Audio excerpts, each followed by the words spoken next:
Hello, ladies and gentlemen, boys and girls. We are all back to talk about Check what the to fire in a expect for couple hours. I'm going 2025. with that now. It's good till about 10. All right. Uh,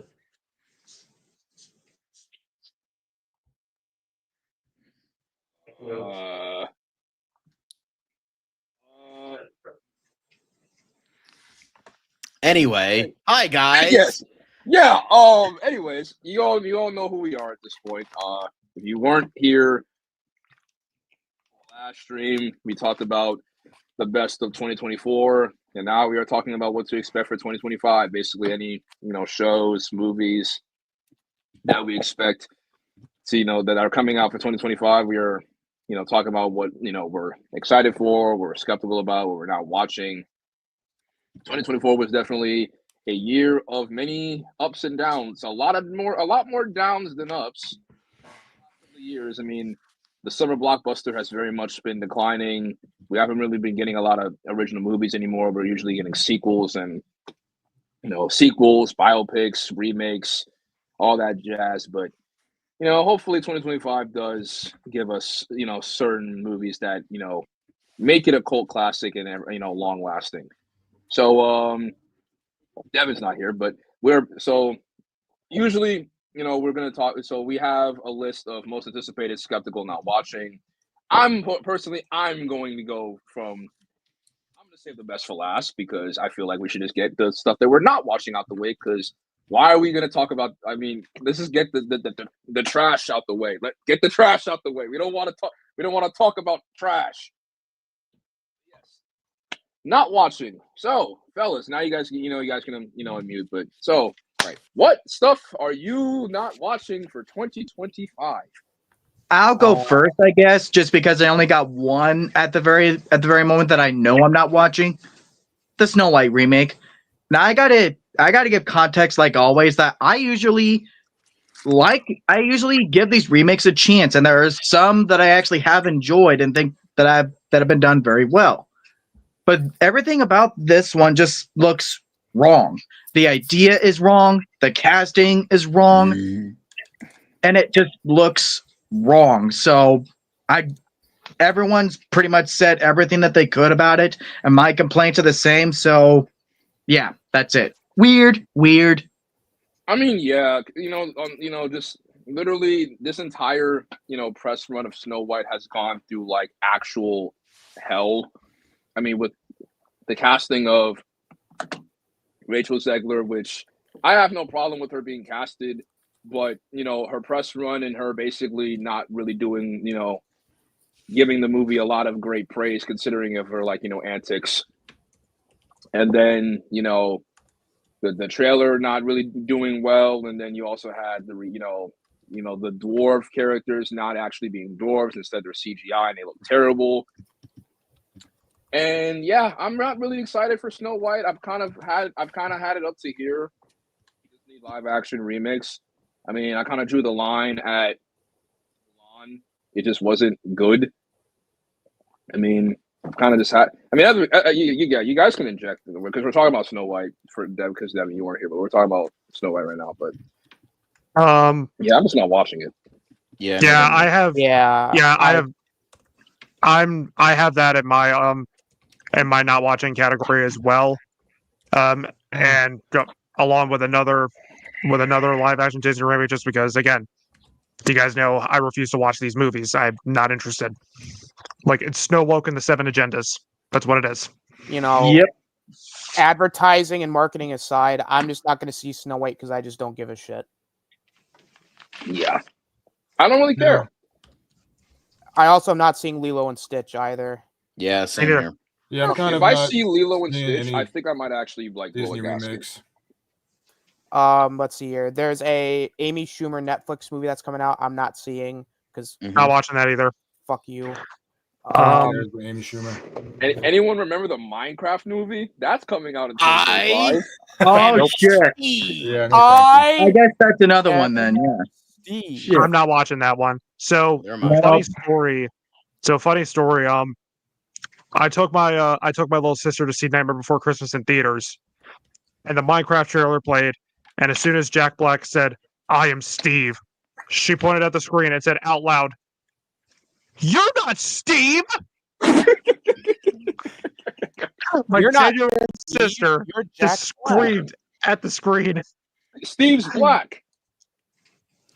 No. When I can't remember what movie it was we were seeing, but we were taking my little nephew to see something, and they played the trailer and said, "I am Steve," and someone shot in the theater, "Who the fuck is Steve?"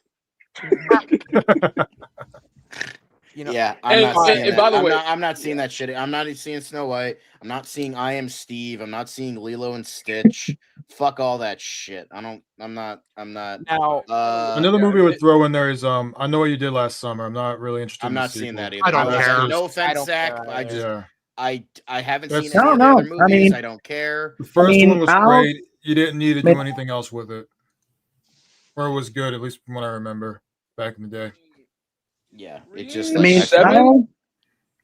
I'll Seven save coming that out this for year? when I talk about it. But Is Scream 7 coming out this year? No, they're starting to make it though. They're starting to go filming. So this is a group of movies I want to bring up, and you'll see what I mean. Mm. So Peter Pan's Neverland Nightmare, Screamboat, Pinocchio Unstrung, I'm yes, good. sir. because they all fall in that public domain horror spin-off bullshit. about, After Winnie the Pooh and Honey, I'm done. What about Bambi: The Reckoning and Pooniverse Assemble, whatever the Nope. fuck? All four Hell of them no. are coming out by this year. I'm good. Yeah, I'm not seeing Screamboat pass. either. I'll see like maybe I'll check out the Pooniverse movies, but outside of that, nah, Screamboat can fuck off. Yeah, I will say another thing I refuse to see, and I'm actually almost as angry as this guy about Snow White. Tron Ares. Fuck that movie. Tron Legacy fans have been waiting for a fucking sequel to this goddamn movie for fucking years. While we, by the way, got shit on for liking Tron Legacy, even though it is, by the way, way superior to the first one. Yes, I fucking said it. So wait a minute, what do are you people do? What do you mad do because when you announce a fucking no? Wait, I'm Zach. not done. The fat man is not done. What do you do? What do you do when you announce a movie to Tron Legacy, which, by the way, Tron Legacy had the director, Joseph Kosinski, who just did Top Gun Maverick, who broke all sorts of fucking records, did one of the best Legacy sequels of all time. No, let's not get that guy again to direct this movie. No. Let's get the guy who fucking directed Maleficent, Mistress of Evil, and Pirates of the Caribbean, Dead Men Tell No Tales, and get a guy who's a literal cult leader and child diddler as our fucking main star. Oh, Fuck you. yeah, you're like I'm lost not it over seeing there. this movie. Fuck you, Disney.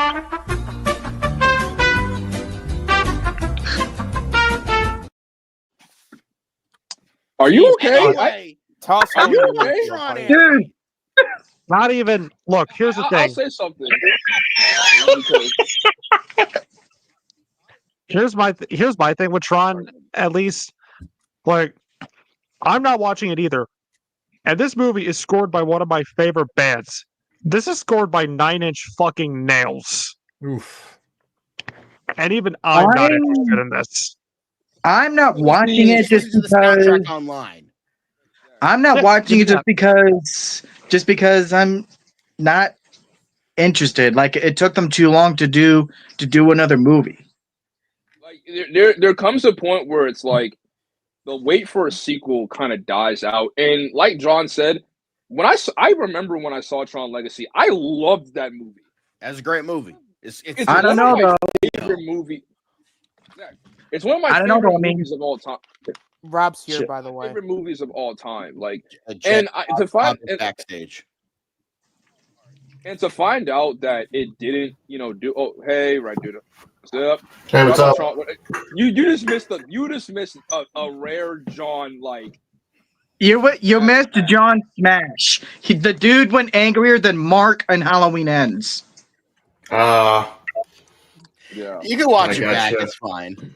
It's fine. But- Okay. Yeah, it's. Yeah, I came home late. I was spending time with my fiance and her son, and then I had to get some dinner, so that's why I'm late. So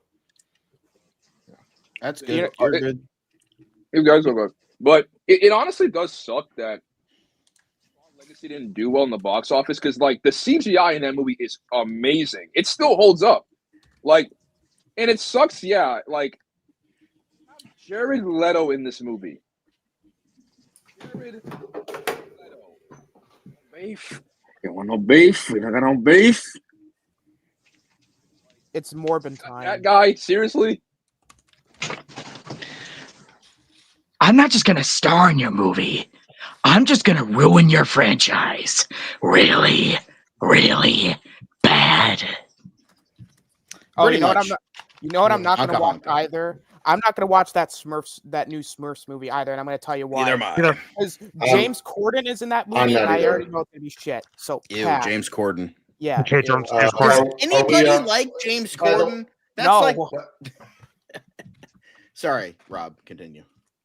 I was gonna say, are we just talking randomly about like if it's Just brought up in the we're conversation? first getting into stuff we're not watching, as it says to the band. Like we're not going one at a Okay, time. We're just like it's kind of a The stuff Yeah, we've did already you- It's a talked free about. for all.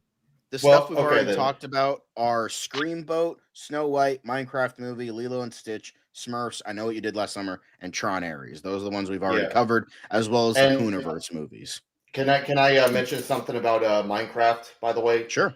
you know your movie is bad when my 14-year-old stepson, who is a big Minecraft fan, refuses to see the movie. That should tell you a lot. Hi, Yeah. I'm also a Minecraft fan. I play Minecraft. I don't want to see this garbage either. You're, I mean, you're Devin was not, talking about it. Steve. I wish I had that soundbite.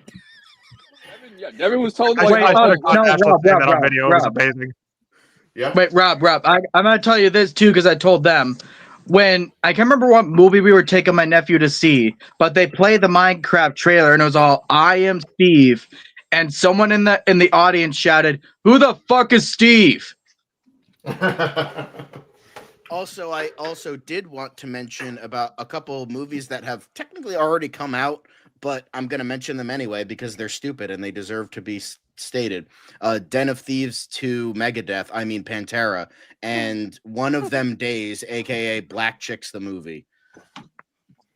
I'm not seeing that. Ben garbage. actually watched that earlier today. All right, I said Black Chicks. Not Ben like I actually dropped watched the it. N-bomb. Calm down, Jay. I'm messing with you. Yeah.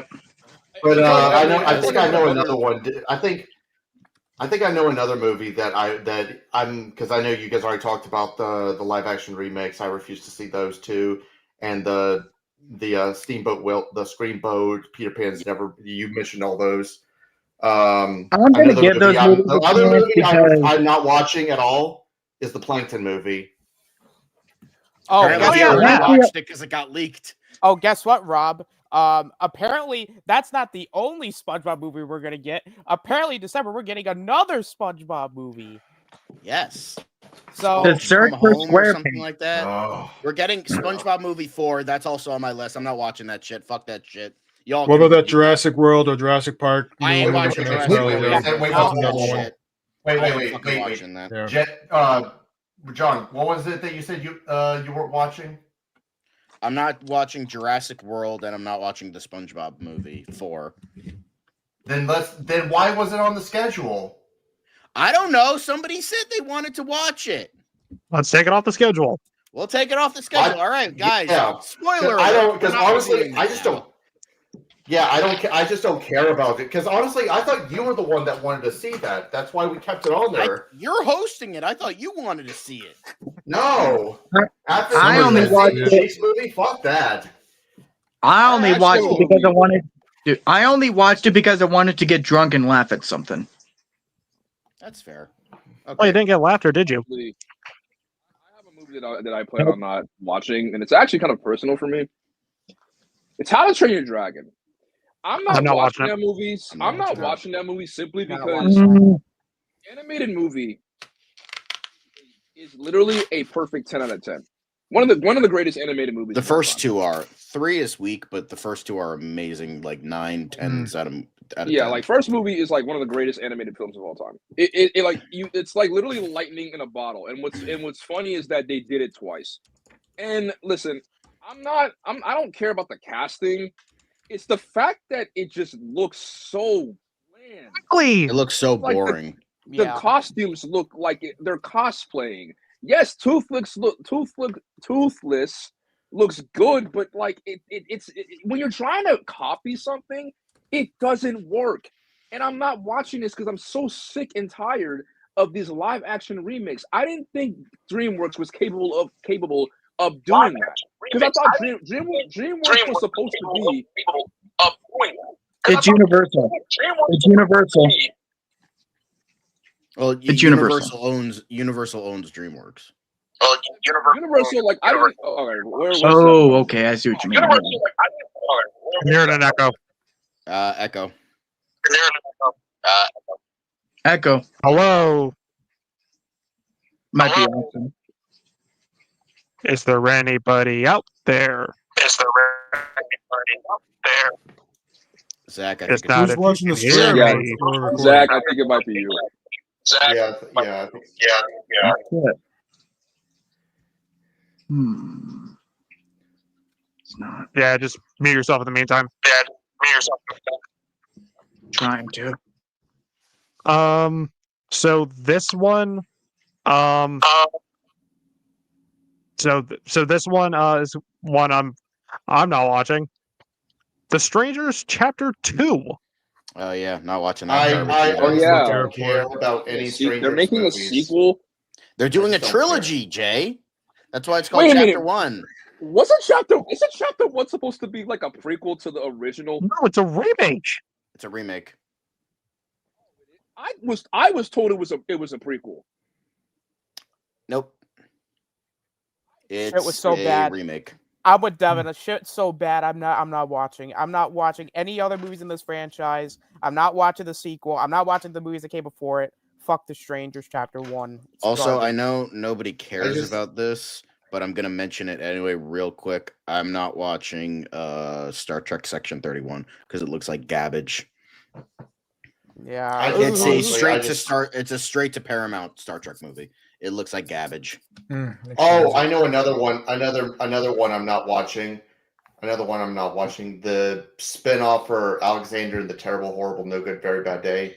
Yeah, it's not. that's It's bad. not. Yeah, I'm not it's a watching. fucking spiritual successor. It's like, what's the point? The first one wasn't even good. I love the first one. I love the first one.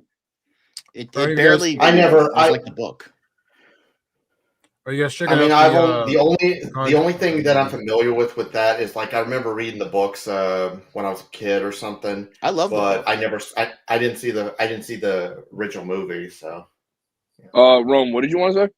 Are you guys planning to check out the Conjuring movie, The Last Rites? I was actually going to mention a bunch of sequels back to back to back. Is it okay if I just because in the Yeah. The I was gonna get Conjuring that was one one later. of them. So bunch of sequels I'm not seeing. Freakier Friday, the next Insidious too. movie, Conjuring 4, Now You See Me 3, and Final Destination Bloodlines. No offense, Zach, but I know he's not here. But I'm just saying I'm not watching Going any along- of those. Going along with sequels that I don't want to watch. I mean, I already mentioned Strangers Chapter 2, but Mortal Kombat 2, Cole Young or no wow. Cole Young, I'm not interested. Five Nights at Freddy's 2, and That's another because I still get non-flashbacks from the table fort scene, and Happy Gilmore 2. Because look, yes, I think the first Happy Gilmore is funny, despite the fact that I'm not an Adam Sandler guy. But knowing that this is modern Happy Madison, this is going to be garbage. And this filmed like near where I live. All right, I'm not gonna tap it in. I'm not gonna give it a little tap. Yeah. I mean, Tap around. Sorry, I couldn't do it. yeah, something I'm not gonna watch. I'm not watching Actually, FNAF 2 either. I forgot. I actually forgot. I'm not watching Your Friendly Neighborhood Spider-Man. I'm not watching that I'm not watching that show. I'm not either. curious. I'll probably just end up watching 1 or 2 episodes and then. Wait, Sick what's that? and tired. Your Friendly Neighborhood Spider-Man. It's the. I just don't show. care. I don't care. I'm so sick and tired of Spider-Man having a rich mentor. I'm sick of it. I'm sick of it. But this time he's tired. Norman Osborn, and this time he's black because now the cornrows are gonna make sense. You mean the Oh waves. my! Yeah, they're doing the waves. Oh They're my like, oh, God. like we got to make them black now, so the waves make sense. Like, Sorry. yeah, Norman. Like for those of you who don't know, like Norman Osborn for years has basically been memed for having waves in the comics. But yeah, I'm so done with Spider-Man. Like Disney and by extension Marvel has done irreparable damage to Spider-Man's reputation and the comics. I mean, comic fans get it worse. We have to deal with Peter getting cucked by a guy named Paul for like my a year. God. Oh. Seriously, it was How ridiculous. you should Phantom Zone yourself for mentioning that decrepit name in the name of your. Keep that man's name out your fucking mouth. Fuck that guy. What the fuck? I'm not watching I it hate just because Paul. Bro, I'm so I'm- sick and tired of this fucking guy with the stupid glasses. I am so tired of Paul's stupid ass. And you know what? I'm sorry I'm going on a rant, but fuck you, Zeb Wells. You're a piece of shit. I saw what you getting. Peter's getting cucked. Then he becomes the Spider-Man who laughs because, you know, haha, guess Batman did it, so Spider-Man's got to do it too. And then, oh my God, I hate Zeb Wells. I hate comic books now. Thank God the Ultimate line's going on. Other than that, Yeah. fuck you, Zeb Wells. Because it's pretty much like it's just the Ultimate line is, sorry to, continue the sidestep, but like, I feel like the Ultimate line is just one, for Spider-Man, it's just one giant apology for like, sorry that we're cucking him right now in the main continuity. Here's happy married Peter Parker. Here's the thing I feel like that that's you what really they're want. doing. God. yeah, also I'm not speaking seeing it because I mean it's separate anyway. So what's the point? Yeah, that's Is also. is anyone gonna watch Ironheart? No. No. No. I'm good. Who gives a fuck? I'll watch the Japanese porno that it accidentally ripped off the name from, but I'm not watching the show. You didn't hear about that? I'm gonna end up watching it because I'm giving them a chance till Secret Wars, so that means I gotta watch every single thing just to understand the next movie because that's how Marvel is now. So Oh yeah, speaking of things I'm not watching any Star Wars media that somehow comes out this year, and I'm not watching most of the MCU shows because they're I just really don't. Also, speaking of Marvel stuff, I'm not watching Captain America, Brave New World, and I'm not watching Thunderbolts either. I don't care.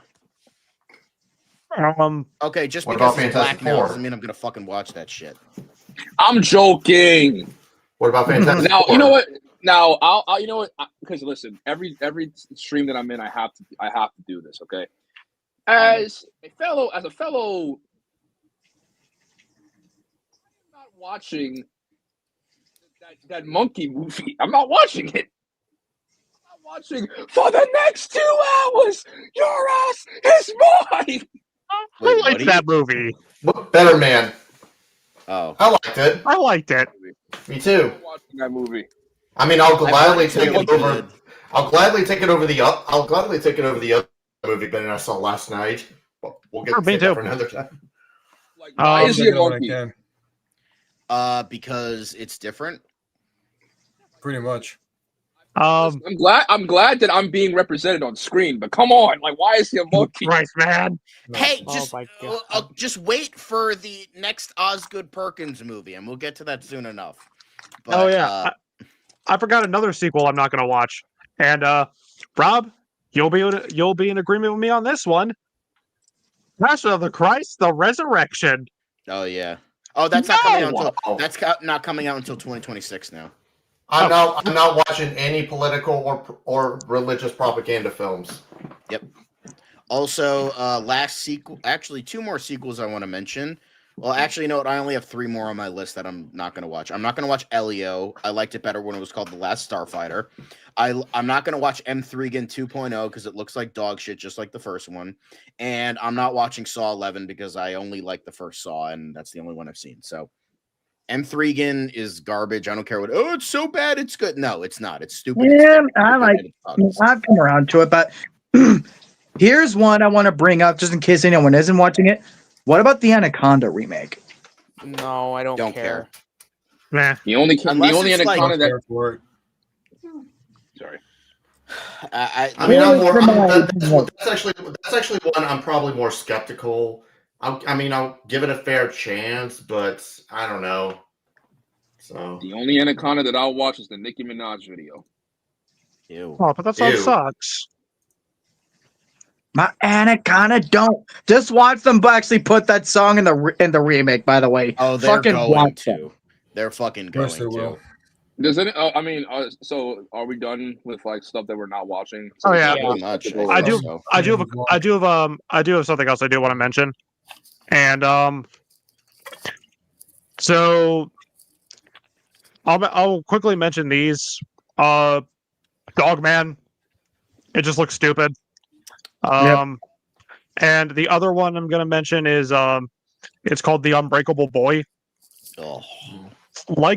Like John said, it looks like Ezra, but shitty and manipulative and annoying. I'm actually glad I heard y'all talk about that one because I'm not even gonna give it the time of day, not even for worst of the year material, because I know it is just gonna be that movie that this year for me, like Joker Folie à Deux was last year. So nope, Yeah. fuck that It movie.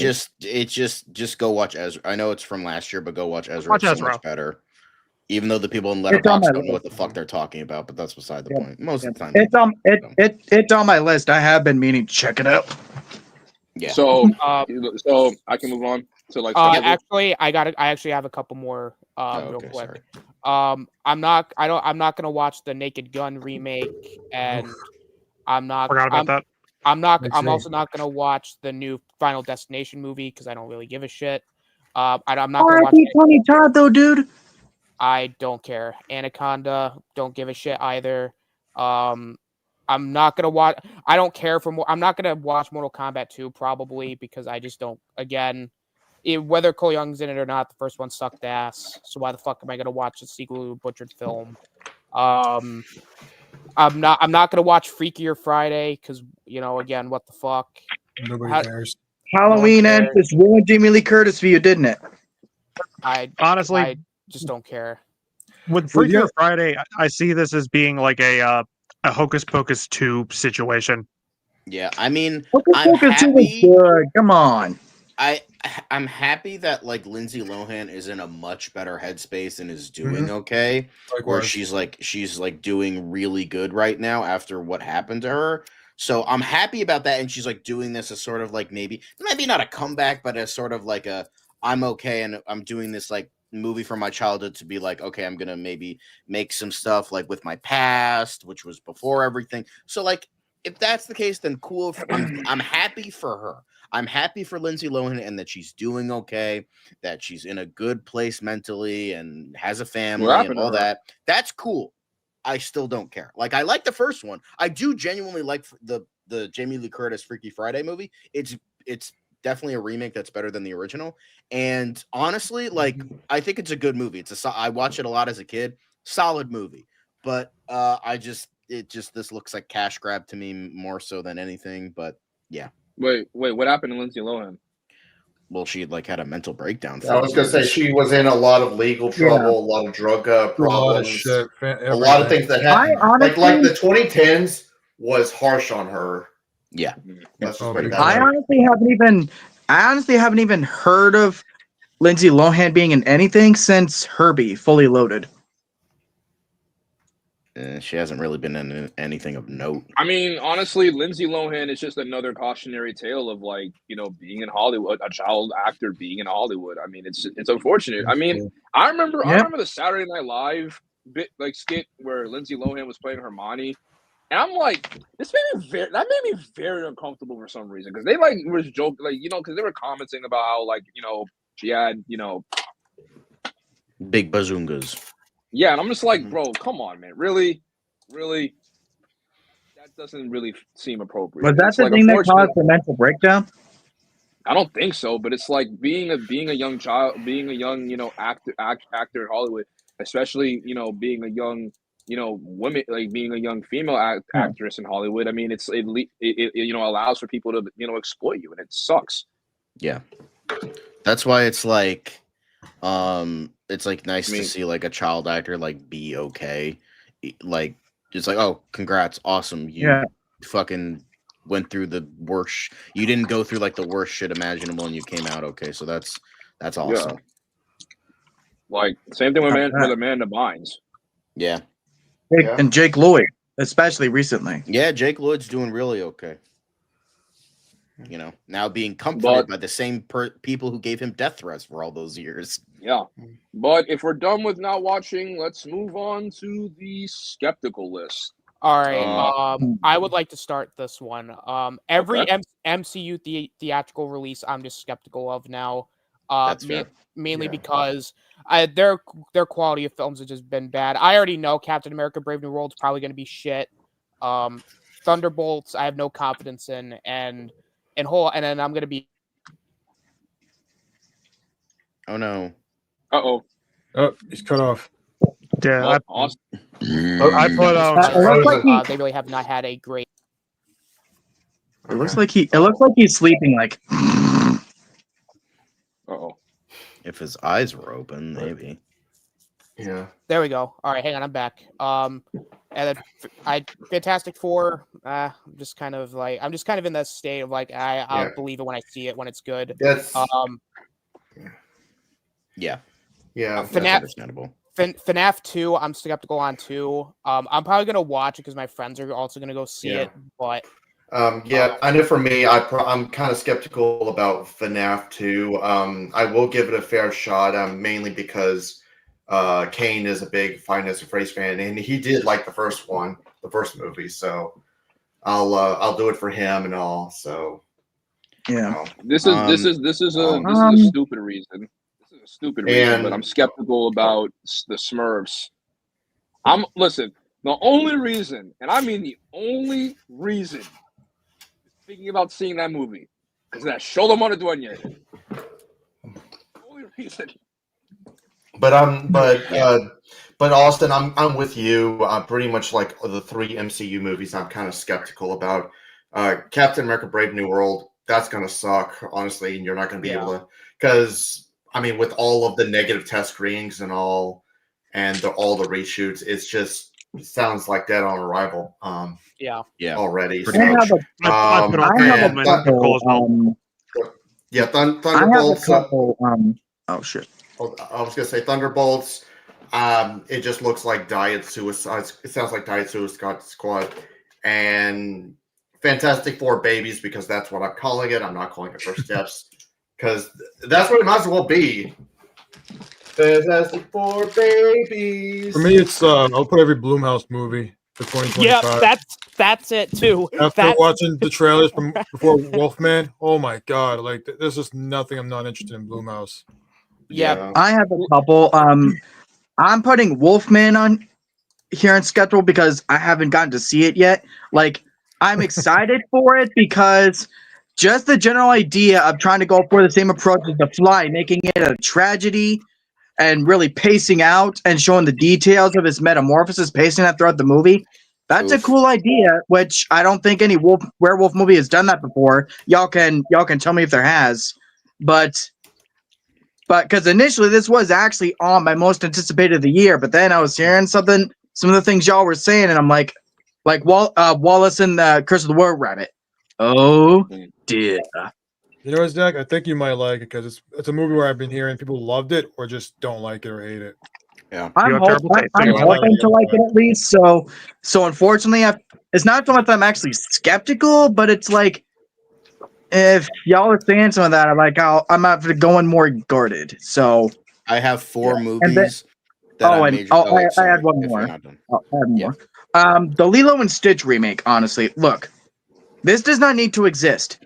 This was what 24 years ago, or a bit less. Like, I like Lilo and Stitch, the original movie. I think the original movie is great. Like, and it's not that this looks bad outside the fact that the Stitch design of live action looks horrifying, but it's just why? Yeah. Could it be good? Pull some surprises on us and do something different, not be a shot for shot? Sure. I hope for that with every Disney live action remake, that it does something different. But for now, I'm just I guess.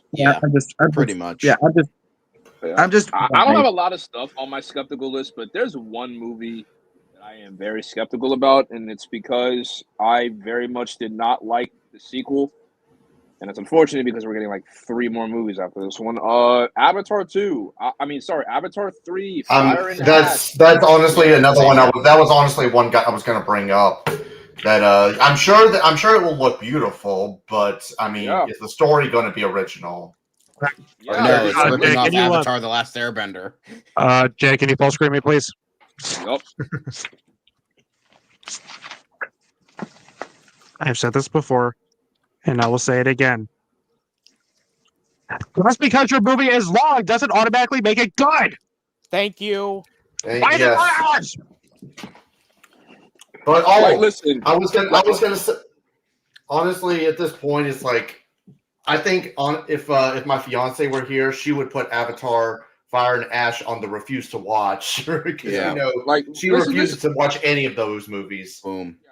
the sequel. Listen, Mark's not here. He really liked Avatar 2. Devin and I were in the minority. I talked to Devin after I saw it. I'm like, am I the only one that thinks this movie wasn't good? And he's like, no, I did not like Avatar 2. It's basically the first one all over again. And the first one was, Better. and the first one story wasn't even original either. It's The just first one was entertaining. It's Dancing with Wolves, Ferngully, Pocahontas, Atlantis: The Lost Empire. I understand, like, nothing is original anymore. Like, that is like a proponent idea, but the thing is, nothing is original anymore. But you can make it interesting, and the Avatar movies are not interesting. That's the thing. No, they're not. They're not No. interesting. They're boring. Like Avatar 2 They don't sets try up to like do a lot of anything with their stuff. generic premise. They're just like tropes and cliches. Like, now we're bringing the Chosen One shit into this with Sigourney Weaver playing a fucking 12-year-old because that makes sense. What is Avatar 4 going to be called? The Wind Sea Palace? Bearer. No, I'm kidding. Nah, that's the porn parody. Literally, Here's, Avatar 1 was air. Avatar 2 was water. Avatar 3 is fire. Avatar 4 is earth. I mean, I thought the first Avatar was Earth. Yeah. The Avatar 5 is going to be Avatar. No, here's what Avatar 5 is going to be. You introduce each of the elements in the 4 films. Avatar 5, assemble. Elements assemble. Avatar 1 was more air because they were flying. It's, you're flying in the air. So, I kind of just took it as like, air, But, Avatar 2 is not good. I'm skeptical on the third one because it's like Avatar 2. It's okay. It's okay. It's nothing Yeah. crazy. But yeah, it's okay. like James Karen, you have to give us something this time. You can't just distract us with the good visuals. That's not going to work this time. It's not. No, it's not. And please, can you make I Jake gotta Sully an ask y'all, actual though. character this time and not a terrible father? And I gotta to ask have y'all someone that this. can act, not Sam Worthington. I gotta ask y'all this: if Fire and Ash sucks for any of y'all, is this franchise in your graveyard list or whatever afterward? no, we'll still watch I just won't them. watch It's just they're gonna. It's just Yeah. with all these movies, they're just gonna be mid. I don't think they're gonna be any of them are gonna be bad. It's just they're You'll gonna have to be mid. offend me in order to be put on the graveyard. Yeah. But some I want to name. I know Rome brought up like any of the Blumhouse movies, but the 2 I'm going to name, Megan 2.0. Like, I mean, I thought the first one was dumb fun, but the one I'm kind of nervous about is Black Phone 2. You guys too. know, we all here, all of us loved the first Black Phone. Mm-hmm. Yeah, Why are we doing a sequel? Wait. I've been hearing rumors that it's going to be a prequel, which Yeah. like here's the thing. Like I've heard it's going to be a sequel. I mean, no, a prequel. Which, if that's the case, if it's a prequel, why would you call it the Black Phone 2? I hate it when certain prequels do that. Yeah. Don't call it a 2. working title. I know. Infernal Affairs 2 let's see. is a prequel. So. Another one I'm skeptical but willing to give a chance is Elio. Yeah, same here. Liar reveal the movie. Lyra, yeah. So, the Liar reveal thing isn't my only issue with it. It's just the whole thing just looks bland. Oh, and by the way, Zach, it's directed by your favorite Pixar director, the director of Turning Red. So that's why the animation looks so familiar. And speaking of Disney, another one I'm skeptical about, I'm sure Zach's going to be pissed at me for this too, but Zootopia 2. Moana 2 was not great. Yeah, here's the thing. We've got to have. I want to be. That one's more like, okay, so I have like 4 categories. I have stuff I'm not watching, stuff I'm skeptical about, something I'm like cautious, but like relatively excited for, and then anticipated. So I have like 4 categories because it's like, there's not the things I'm like, oh my God, I'm definitely going to see that. It's more like, I'm going to see that because it looks kind of maybe sort of interesting, but like, I'm not like, oh my God, I need to see this yesterday. I know. But for my skepticals, yeah. I just want to get these out of the way real quick. I mean, I'll say this. I get where you're coming from, Devin. I guess for me, it's I guess because it seems like you can have more world building with Zootopia than you do with Moana. So I mean, could it be a pointless cash grab? Sure, but exactly. I'm gonna get into it so much deeper when we get there. But yeah. Okay. Another project that I'm very skeptical about. Another one. Oh, sorry. Go on. I was going to say another one I just thought of, and I'm pretty sure I might be the only one who thinks this because I think everyone else might be excited. Nobody 2. So I haven't even seen the first one yet, but I honestly don't know anything about this. I think it's not that I think it's going to suck or anything. It's just the fact that I don't know shit about this franchise. I haven't seen the first one. Why put it on the list? No offense, but like, why put it on the list? I would say so. A project that I'm very skeptical about. I kind of talked about this briefly on the last stream, or not on the stream, but it in the after shit. I'm very skeptical on The Last of Us 2. Oh, no, really? I'm very, very skeptical because I want to watch it, but it's like, oh man, it is going to be. For those of you who do not know, Last of Us 2 is one of the most divisive video games of like the 21st century. And it's basically the Last Jedi of video games. And the aftermath and the shockwave that caused, it's bad. And what's about to happen in season 2, all I can say is, Lord, may you protect these actors and actresses with your life. It's honestly funny that you actually brought up The Last of Us because I remember Ben told me he started watching season 1. So he's liking it so far, but now I feel like he's going to suffer through season 2. Yeah. I mean, and season 1 was decent. Yeah. I mean, I've heard it's good, but it's just like with the fact that the second game exists and it's being adapted, I can't do it. Like, I love it's the equivalent of making another Sonic movie based on Sonic 06, you know?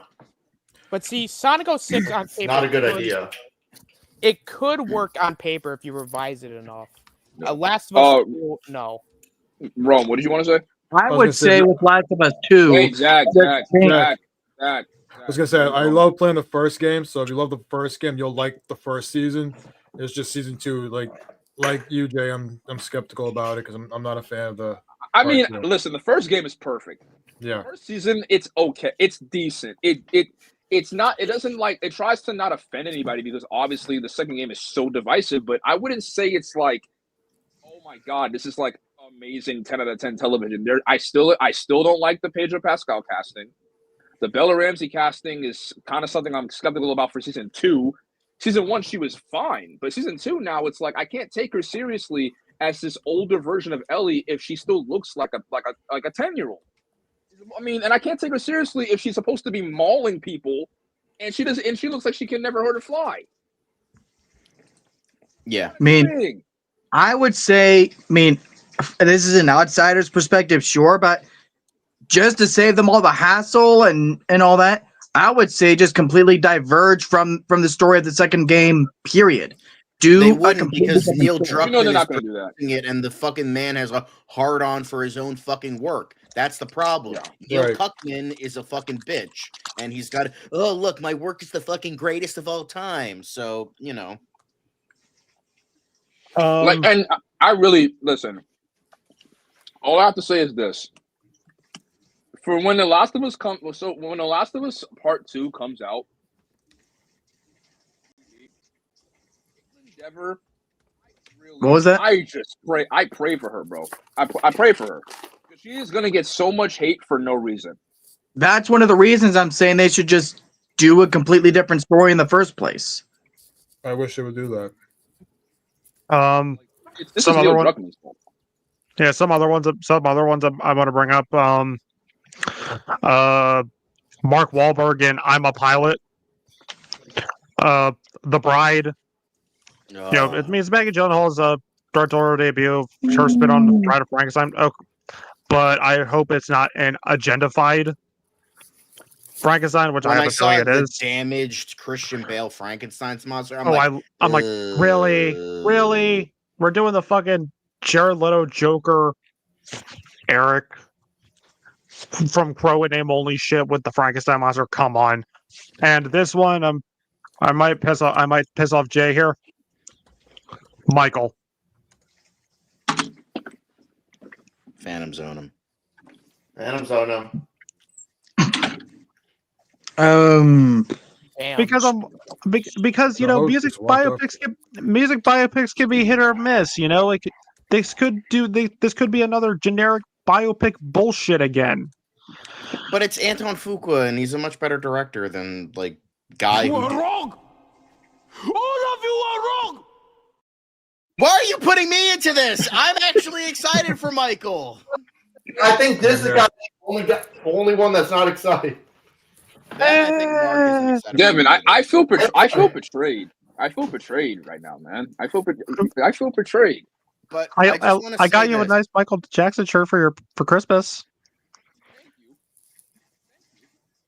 Thank you. I'm just But gonna it's like, say come this. on, man. I'm just gonna say this. I just want to say this one thing. In terms of the ones I'm skeptical, really, really skeptical about, people already mentioned Avatar 3. They already mentioned Black Phone 2. The other two that I'm really, really skeptical about is Ballerina, because yes, that trailer was awesome, but I'm still worried that because Chad Stahelski had to come in and reshot like half the movie, I'm worried it's going to be kind of cluttered like Captain America 4. I hope I'm wrong, but I'm worried about that fact. And the Electric State.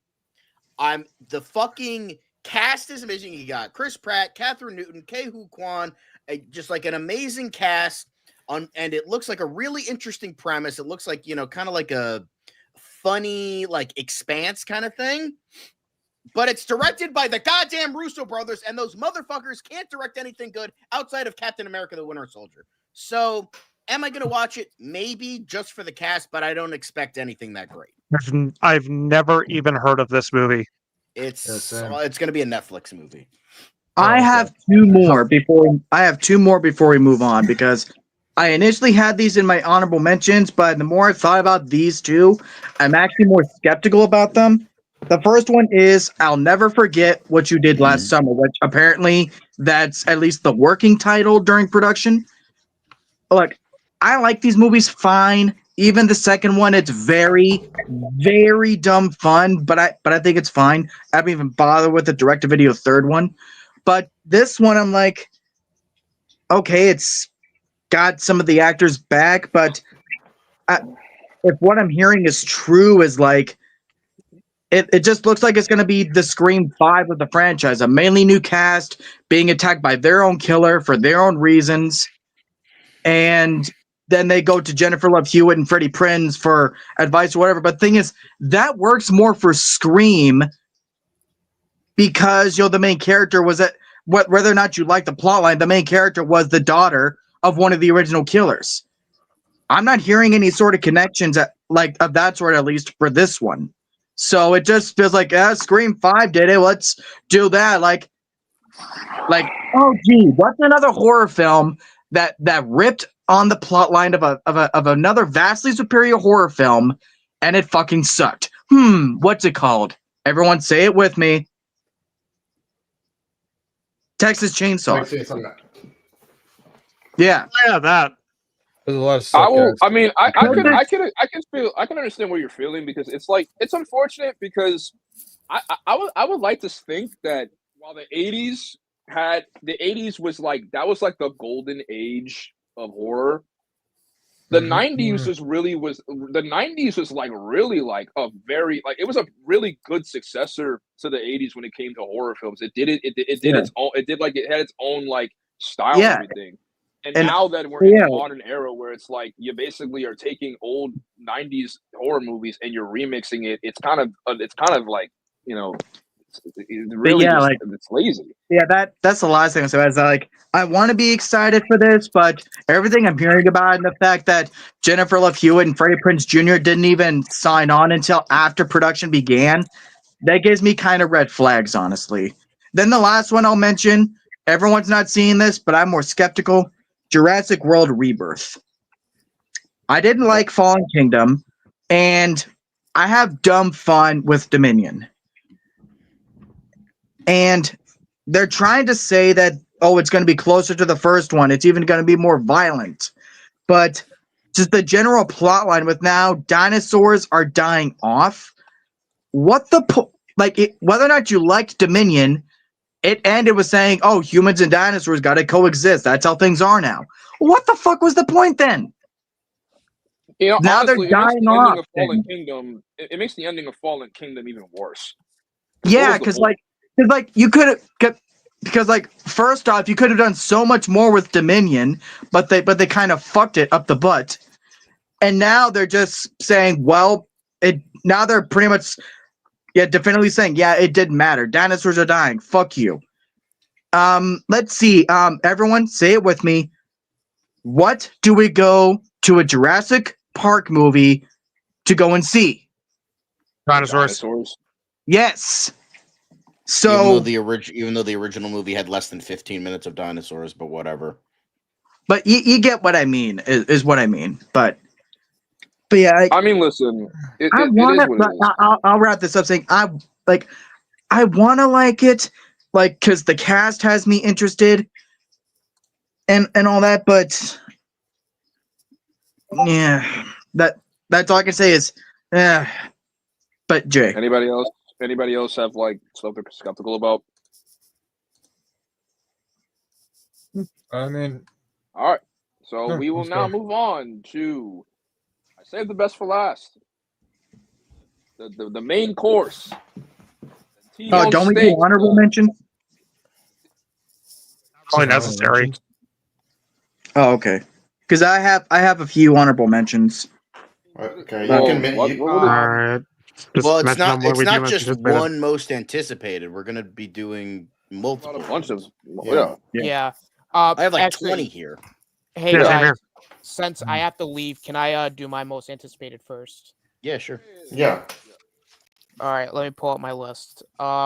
So in terms of my most anticipated films of the year, I'm just gonna go in order of kind of release date here because I don't have them in order. Love Hurts because that looks like a really funny, action little comedy there. The Day the Earth Blew Up, the Looney Tunes movie, just because I just want to see it out of curiosity. Mickey 17, that honestly looks pretty good. For Death of a Unicorn, just based off the title, sounds very, very goofy, very interesting. 5, The Accountant 2. It's a sequel to The Accountant, which I'm pretty intrigued by. The Karate Kid Legends. The trailer already has me sold on the movie being pretty good, but Sony could screw it up. But hey, listen, it looks good, so crossing the fingers, hope to die. Mission Impossible: Final Reckoning. I think that'll hopefully be good. It's just a dumb, fun little Tom Cruise action film. Ballerina, mainly because I'm a big fan of the first 4 John Wick movies, and hopefully it'll be good. And then I got Wicked for Good, mainly because I really loved the first Wicked, and I'm hoping the sequel does it justice. Predator Badlands. I gotta say this. I I love the last one that they did, Prey, which that was Yeah, kind most of did. that was an unexpected surprise. So I'm kind of got some confidence that it will be good. And then lastly, of course, Superman. This is DC's must win, honestly. If DC and WB if this movie does not do well, it's over. I like to say it's Jover if it's the case, but I at least have somewhat confidence that'll be good. So that's from what my most anticipated is for 2025, and I have to bounce. So All right, later, Austin. So See you, I'll Austin. All right. so Later, I'll man. save mine for last because I'm doing honorable mentions All right. also. I'll start off. So there are a lot of movies. There are certain movies that a lot that need to do well, but even though obviously the big one we're going to talk about eventually at some point, there's one movie that I want to see that really holds a special place in my heart. Devin already talked about it. It's something I really need. It's the Michael Jackson movie. As someone, for people who don't know, I'm a huge Michael Jackson fan, and he was the reason why. He's the reason why I love music. Like my mom, my aunt, they introduced me to Michael Jackson at a very young age, and I never stopped listening to his music. He was very inspirational. Learning his story, and it's also heartbreaking. Seeing what he had to go through at such a young age, and him being an adult, and even later on his adult years. Him dying was very tragic. It was honestly one of the worst days of my life, hearing that he died, because he was like an inspirational, not only just me but a lot of people. And over the years, people have done nothing but threw dirt at this man's name. They have done nothing but spread false allegations. They have made to the point where we had a stupid docuseries that had nothing but lies and misinformation. Leaving Neverland is one of the most disgusting things that I have ever seen be put to film. It says nothing but false allegations and literally just people trying to make money off of a dead man's name. And I hate it. With this movie coming out, something that I think a lot of people need to see. Because with this era of biopics being hit or miss, you have your Bohemian Rhapsodies, you have your I Want to Dance with Somebody, the Whitney Houston movie, Bob Marley. The Bob Marley movie, but you also have its gems. You have Rocket Man. You have A Complete Unknown. But I think Weird Al Yankovic story. Oh, the Weird Al Yankovic story. The most goated biopic. But Michael needs to blow. Like this isn't. But with Michael, this isn't Whitney Houston. This isn't This isn't Queen. This isn't This isn't just your normal celebrity. This is Michael fucking Jackson. Debatably the greatest entertainer to ever live. This isn't you can't just mess this up. And obviously the elephant in the room, the allegations, him, M-wording kids. They're gonna have to address this in the movie. And I'm obviously I want the movie to be, don't try to sway just tell it how it is. I think that this movie, something, this has to be good. This has to be. It's Michael Jackson. Yeah. I think when I walk into this movie, I want to experience magic. I want to relive. I want to feel like I'm literally watching Michael Jackson on screen. Like this isn't just an actor acting as it. This is I want to feel like I'm watching Michael Jackson. And I know the actor that's playing him is Jermaine Jackson's son. Who's so it's within the family. Looks but I just like very him. much just like him too. And I want this movie to do well.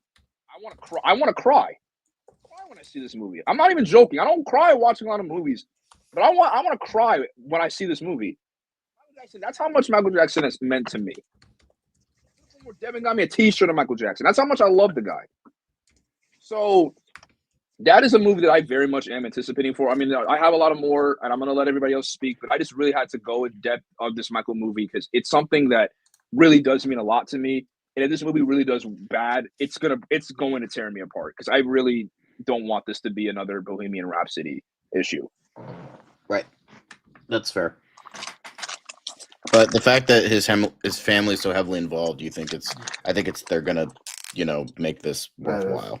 I would say that they would have to run, but like once everything is approved, I think they would have to run everything by the families, so that way they don't feel like they're stepping on any toes. So, or like, I hope that it dives truthfully into everything that happened, whether it actually happened or not. But again, actually tells the truth.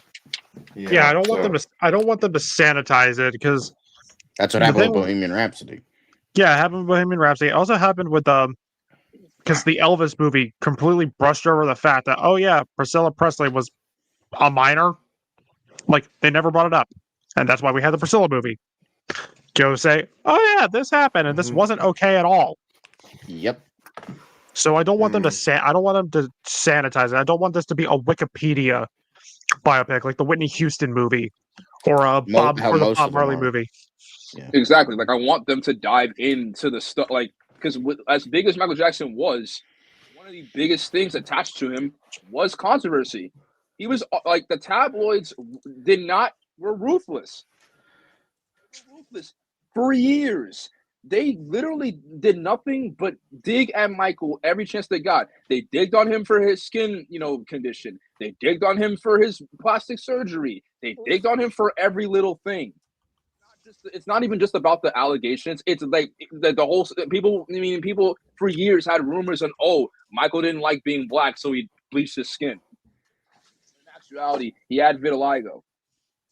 I want this movie to really obviously he's a legend, but I want this movie to really tackle the hardship that he had to deal with because he dealt with a lot. He wasn't he dealt with a lot. Yeah, I don't want a whole Bohemian Rhapsody situation where it just makes up a fabricated story on Freddie Mercury telling his bandmates that he had AIDS, even though that never happened, and he wasn't diagnosed before the big concert. Like that's not. No, he was diagnosed with AIDS. He was diagnosed I think 2 years after the AIDS live concert. Yes. Here's the thing. I understand a lot of biopics aren't accurate, and that's the thing that doesn't bother me about that. It's just that it feels like, and my sister was saying this when we first got out of the movie all those years ago, was that it feels like Disney's Queen biopic. It was felt very PG-13, felt very sanitized. It felt very it felt like it was kind of his bandmates hating on Freddie a little bit at points, because it's like, oh yeah, Freddie was the problem child. We didn't go to the parties. We had loving wives at home. I was gonna say Freddie Mercury. And it was bullshit. Freddie Mercury was the kind of guy who would always throw massive parties. Who would always throw the biggest orgies. That's just how much of a. It's the same thing with NWA, where Eazy-E was like this bad guy or did this to the group. It was more to the story than what the movie showed. Oh yeah, and Straight Outta Compton also I hear it's a good movie. I never actually watched it all the way through, but I always heard. It's an awesome movie. It's a good movie, but they bash Eazy-E in this movie hardcore.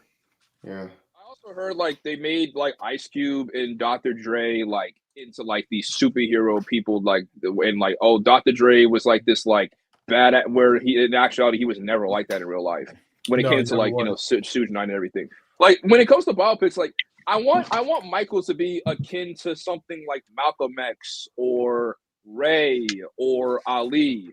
I want them to go back to their roots, because back when biopics wasn't an annoyance, it was actually something to celebrate. Because some of the greatest biopics is stuff from the 90s and the 2000s. I mean, when was the last time people talked about Ray? That is one of the greatest biopics of all time. Or Walk the Line, the Johnny Cash biopic. Walk the Line. I mean, Joaquin Phoenix. I mean, Jamie Foxx won Best Actor for Ray. Yeah, and that was deserving. He deserved that award. Denzel should have won Best Actor for Malcolm X. Agreed. Well, that was the problem. You know why he didn't? Because the Academy realized they fucked up by not giving Al Pacino the Oscar for The Godfather because they gave it to Art Carney for Harry and Tonto, a movie about an old guy who goes on a road trip with his cat. Yes, that beat Al Pacino for The Godfather. I swear to God. Anyway, so they're like, oh shit, we didn't give Al Pacino an Oscar for The Godfather. Well, we have to give it for this other movie, Scent of a Woman, which I have heard is very good. Not The Godfather. It's a very but good I've heard movie. It's very good. It is. But it's like, but Denzel so they had to freaking give, Washington. so they had to give Al Pacino the pity Oscar, and then so they didn't give it to him for Malcolm X. However, he did eventually get one for Training Day, and I think that's deserving. So, you know, it might have been a pity Oscar, but you know what? Training Day was worth it as well. So, But that's how those awards Training Day was shows are great. anyways. exactly. Training Day was great. Yeah, Training Day is great. I've heard Scent of a Woman is great. I haven't seen it yet. And Very Malcolm good. X was great. Thank you, Rob, for getting me that Criterion Collection DVD. Oh, you're welcome. That was fantastic. Great. And it was, I remember saying this to you too. I was like, I was going to get Malcolm X, but it hadn't come out yet. And it was only came out after the sale was over. So I'm like, oh, I can't get Malcolm X. And then you fucking came and got it for me. I was like, yeah, Rob, got that psychic connection. All right. Let's try to move on. Let's not try to make this. I was gonna say, stream should about we Michael wait should we talk about the one I think most of us are excited for, or do we want to save that for last? I'm sorry. For last. What did I miss? Save it for last. Okay. Save the big one, because I think all of us have like the almost the same number one most anticipated. Right. Close, yeah. Mine might be different. Okay. Oh. So I mean, I have, aside from that one, I've got a Wicked for Good. I love the first Wicked, and I'm really excited to see where they go from here. I do want to watch. I still want to watch the Broadway play, but I mean, the tickets are just so fucking expensive. There's no way in hell I'm going to be able to afford paying for that. 28 years later, I actually grew up. I grew up on watching. I think I was like I think my older brother told me about the 28 Days Later. I was like in middle school or high school. I think it was in high school actually. And it was really awesome. Yeah, I will say like, oh yeah, so excited. Can I just say for 20 years later, like I never watched the like the two sequels. I mean the two like original, like the first one and the second one. Yeah. But I will say I'm watching 28 years later simply because of that trailer. That trailer is one of the best trailers I've ever seen. That trailer is amazing. That trailer alien levels of great in terms of a trailer. Like that trailer gave me goosebumps. By the way, By the way, 28 Days Later is, by the way, the movie that introduced me to Cillian Murphy. That was his first. Most people to Cillian. That made his first debut. That was like his big, like that was the thing that made him like a household name, pretty much. Yeah. And what did he have to do? All he had to do was show off his dick. Yeah, I mean, I'm not complaining. Yeah, it was a nice dick. It was flaccid, but it was a nice dick. But no, Jay, I would say avoid watching 28 weeks later because it's very different than 28 days later. If you do decide. All right. Yeah, but that trailer was so good. Like the poem freaked me out. The poem freaked me out. It's a Rudyard Kipling poem. Boots. Very creepy. Like that is how you make a trailer. You don't tell us the plot. You just show us stuff. You don't even see any of the rage infested at all. You don't see their faces. You just see their bodies or their silhouettes, and that's it. Yeah. That's fucking great. That's similar a trailer. To the Alien trailer. You never see the alien. You just see the chaos. fallout. Amazing. Yeah, I mean, on Twitter, everyone was like, "Is that Cillian Murphy as a zombie?" No, it's not him. Unfortunately, it wasn't. Yeah. Well, why? Well, I mean, why would that be unfortunately? I mean, that would kind of be that would be ballsy to show Cillian Murphy as a zombie in the trailer. It's like I want to see them. I wanted to see Cillian Murphy as a zombie. I mean, that did look like Cillian Murphy though. Like it did. It did, but it wasn't him. That was confirmed. It was not. I'm like, geez, Oppenheimer. Well, what happened? Like, did the atomic bomb do this to you? That's not funny. I'm sorry. That's not funny. Yeah, That's not funny. That's okay. that's Well, okay. Oh yeah, Rob. Wicked for Good. Abso-fucking-lutely. Yes, That's I thank cannot you. wait to see where it goes from here. Yeah. Also, Yeah. the Running Man as well with Edgar Wright, Glenn Right. Powell. that I looks like, really good. I Running saw Man. some behind the scenes. I mentioned. Yeah, sorry, Rob. You go. Sorry, Rob. What were you gonna say? No, Sorry, I was. No, you go on. Yeah. I mean, I didn't. I just didn't want to. I'll let you okay. go ahead first, and then I'll go in because all I was doing was just keep going down. I what else I was like excited how for. it seems like they're doing the book more. And yes, Devin, I know you say the book isn't that great, but I trust Edgar Wright to take like the best parts of the original story and make that work for the big screen. You know, like Last Night in Soho wasn't great, but I still love Edgar Wright. Has made pretty much nothing but bangers. So I trust him enough to make this work. And I like Glenn Powell. I think he has a great charisma. He seems like a decent dude.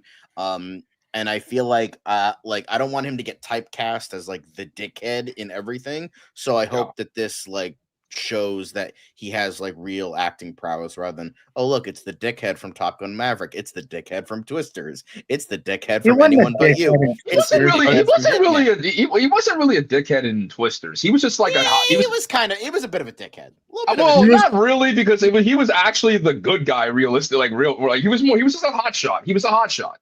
He was overconfident. He was cocky, but he wasn't like he wasn't like a dick like he was in a Top Gun Maverick.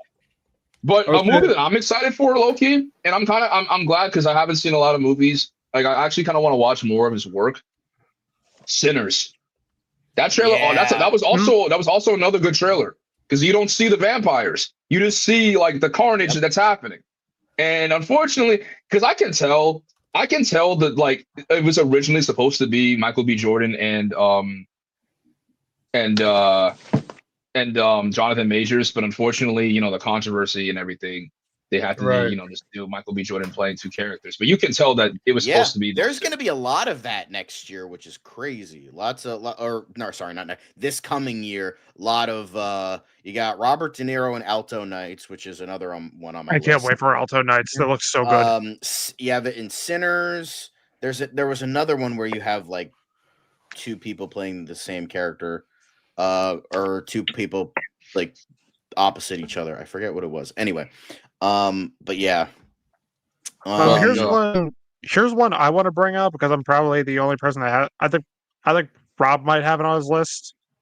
It's an anime movie, and it's called The Colors Within, and it's by Yeah, I want to see that. The only problem is that it's not being played in any of my local theaters. So I got lucky with mine. There was only two show times.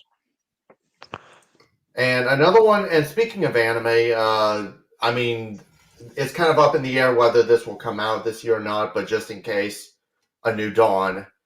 It's by one of the animators that actually worked on Your Name, which is one of the best anime movies.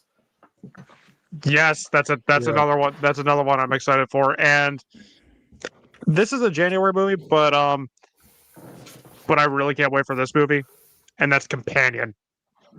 Companion's another one of my with Jack Quaid, right? With Jack Quaid, yeah. Yep. It looks fucking nuts. Yeah. One of my other most disparate is the one where Smashing Machine. It's the one where Jack Quaid doesn't feel pain or anything. That's Novocaine. That's another one. Oh yeah, that looks pretty cool. That's also on my. There's Novocaine. That was also on my list. So I'm looking forward to that one. What were you saying? I was saying one of my most disparate is the Smashing Machine starring The Rock, but I'm excited. Yeah. The director directed the director is one of the brothers who directed with his brother Good Times and Uncut Gem, and so I'm really excited to see. Yeah, and it actually looks like The Rock is like gonna actually attempt to act. So like that's good on him. Like he's actually taking it seriously. He's not just like, oh hey, look, it's The Rock in a Christmas movie. Oh hey, look, it's The Rock as a superhero. And so it actually looks like they're trying, and it's work. And one project. Another one I'm looking forward to. Austin already brought it up. Looney Tunes: The Day the Earth Blew Up. That'll be So, Yeah, that looks that's gonna good. be a fun. Yeah. that looks so awesome. And honestly, it's like I told Devin, I was saying, like, look, since we're no longer doing the SpongeBob movie, that's off the schedule. Could I take hosting rights? Yeah. And I gave you consent. Yep. Another thing that Austin said. Oh wait, sorry, my fault, John. Yeah, I just want to mention just like a couple minds that might be not as much known. These aren't like my most anticipated, just like movies I'm cautiously optimistic or like kind of excited for. I think Flight Risk looks fun. Like it looks so dumb, but it looks like a lot of fun. Cleaner, it's Martin Campbell's newest movie coming out. It's gonna have Daisy Ridley in it. I'm intrigued with that. My Dead Friend Zoe, which is like about a girl who sees like the ghost of her best friend, and they have to like figure and it's like Gilder? social acceptance kind of movie, like a coming of age story. Oh, Black Bag, it's Steven Soderbergh's new movie that looks really good. That'll be interesting. Ash, I'm like cautiously optimistic. It's about, well, the director is like a rapper, I think, but the plot sounds really good. It's like on a distant planet, a woman wakes up to find the crew of her space station has been killed. She must decide if she can trust the man sent to rescue her. It's got Aaron Paul. It's got Isaac Gonzalez. I like the both of them. The premise sounds really good. I'm really curious about the Trey Parker movie with Kendrick Lamar. That sounds like it could be a good premise, and I trust Trey Parker enough. I'm reasonably excited for Naked Gun purely on the grounds that Liam Neeson is starring. Like Liam Neeson has been in generic action movie after generic action movie. Like, him in a comedy, it'll be like the scene. It'll be like the post-credit scene in Ted 2, where he's I was about to bring that up. Tricks. It's like an entire movie of that. I'm like, that could be. I was about to say that because, like, based off of just his whole cameo period in Ted 2, I'm like, yeah, he has comedic chops. Yeah. I think, and I'm cautiously optimistic about Zootopia 2. I want it to be good. I really love the first one, but also I don't trust Disney sequels as of right now, so I'm iffy. Wicked for Good, I know everyone else is really excited for that, but I thought the first one wasn't the greatest thing since it's a good movie. I don't think it's the greatest thing ever. Plus, Wicked for Good is such a brain dead, fucking stupid title, so whatever. But other ones I'm just trying to get through as many as I can. Sorry. I'm reasonably excited for Michael. I as Jay said, he mentioned a lot of things, pretty much mentioned my thoughts entirely. I'm not like most anticipated, but I'm reasonably excited for that. Bad Guys 2, I'm reasonably excited. Predator Badlands, I'm a little worrisome that they can't catch lightning in a bottle twice. But I still really want to see that. I know the teaser for Until Dawn left a lot of bad taste in a lot of fans' mouths, but I like David F. Sandberg, and I think like separating it from the game as someone who's never played it, I think it looks like an intriguing premise, but I understand why fans are mad. F1, I mean, we got another Top Gun movie, and we're essentially getting another Days of Thunder movie. I'm kind of stoked for it. I like Brad Pitt. Let's go. Yeah. I'm reasonably excited for Life of Chuck, which is Mike Flanagan, and I think it's got Tom Hiddleston in it. Yeah, it stars Tom Hiddleston. I'm not like I love Mike Flanagan. I'm not like super fucking stoked for it. Like it's not like like the best of the best, but I'm pretty damn excited for that. Like it like doesn't totally reach most anticipated, but like just enough. Like it's almost there. It just have some like personal like maybe not because it's been in development for a good long while. That's got me a little bit worrisome. But yeah, I think that's all of. And Fantastic Four First Steps, cautiously optimistic. I like the retrofuturism angle. I like the cast for the most part. I think from what we've seen has been pretty good. It's just doing Galactus and Silver Surfer for the first fucking movie. That's way too much. Like, I understand you don't want to do something. Start on the second one. I understand you don't want to do something so small like Mole Man or something like that, but like try to find something in between. There's enough. The Fantastic Four has enough of a rogue gallery to like actually do that like decently well. But but that's the stuff I'm like reasonably. At least we're not getting Doctor Doom. One that I am excited for, although I guess I really can't say it because it's up in the air when it's even coming out. So, one of the best Teenage Mutant Ninja Turtles comic book storyline, The Last Ronin. Last Ronin, So yeah.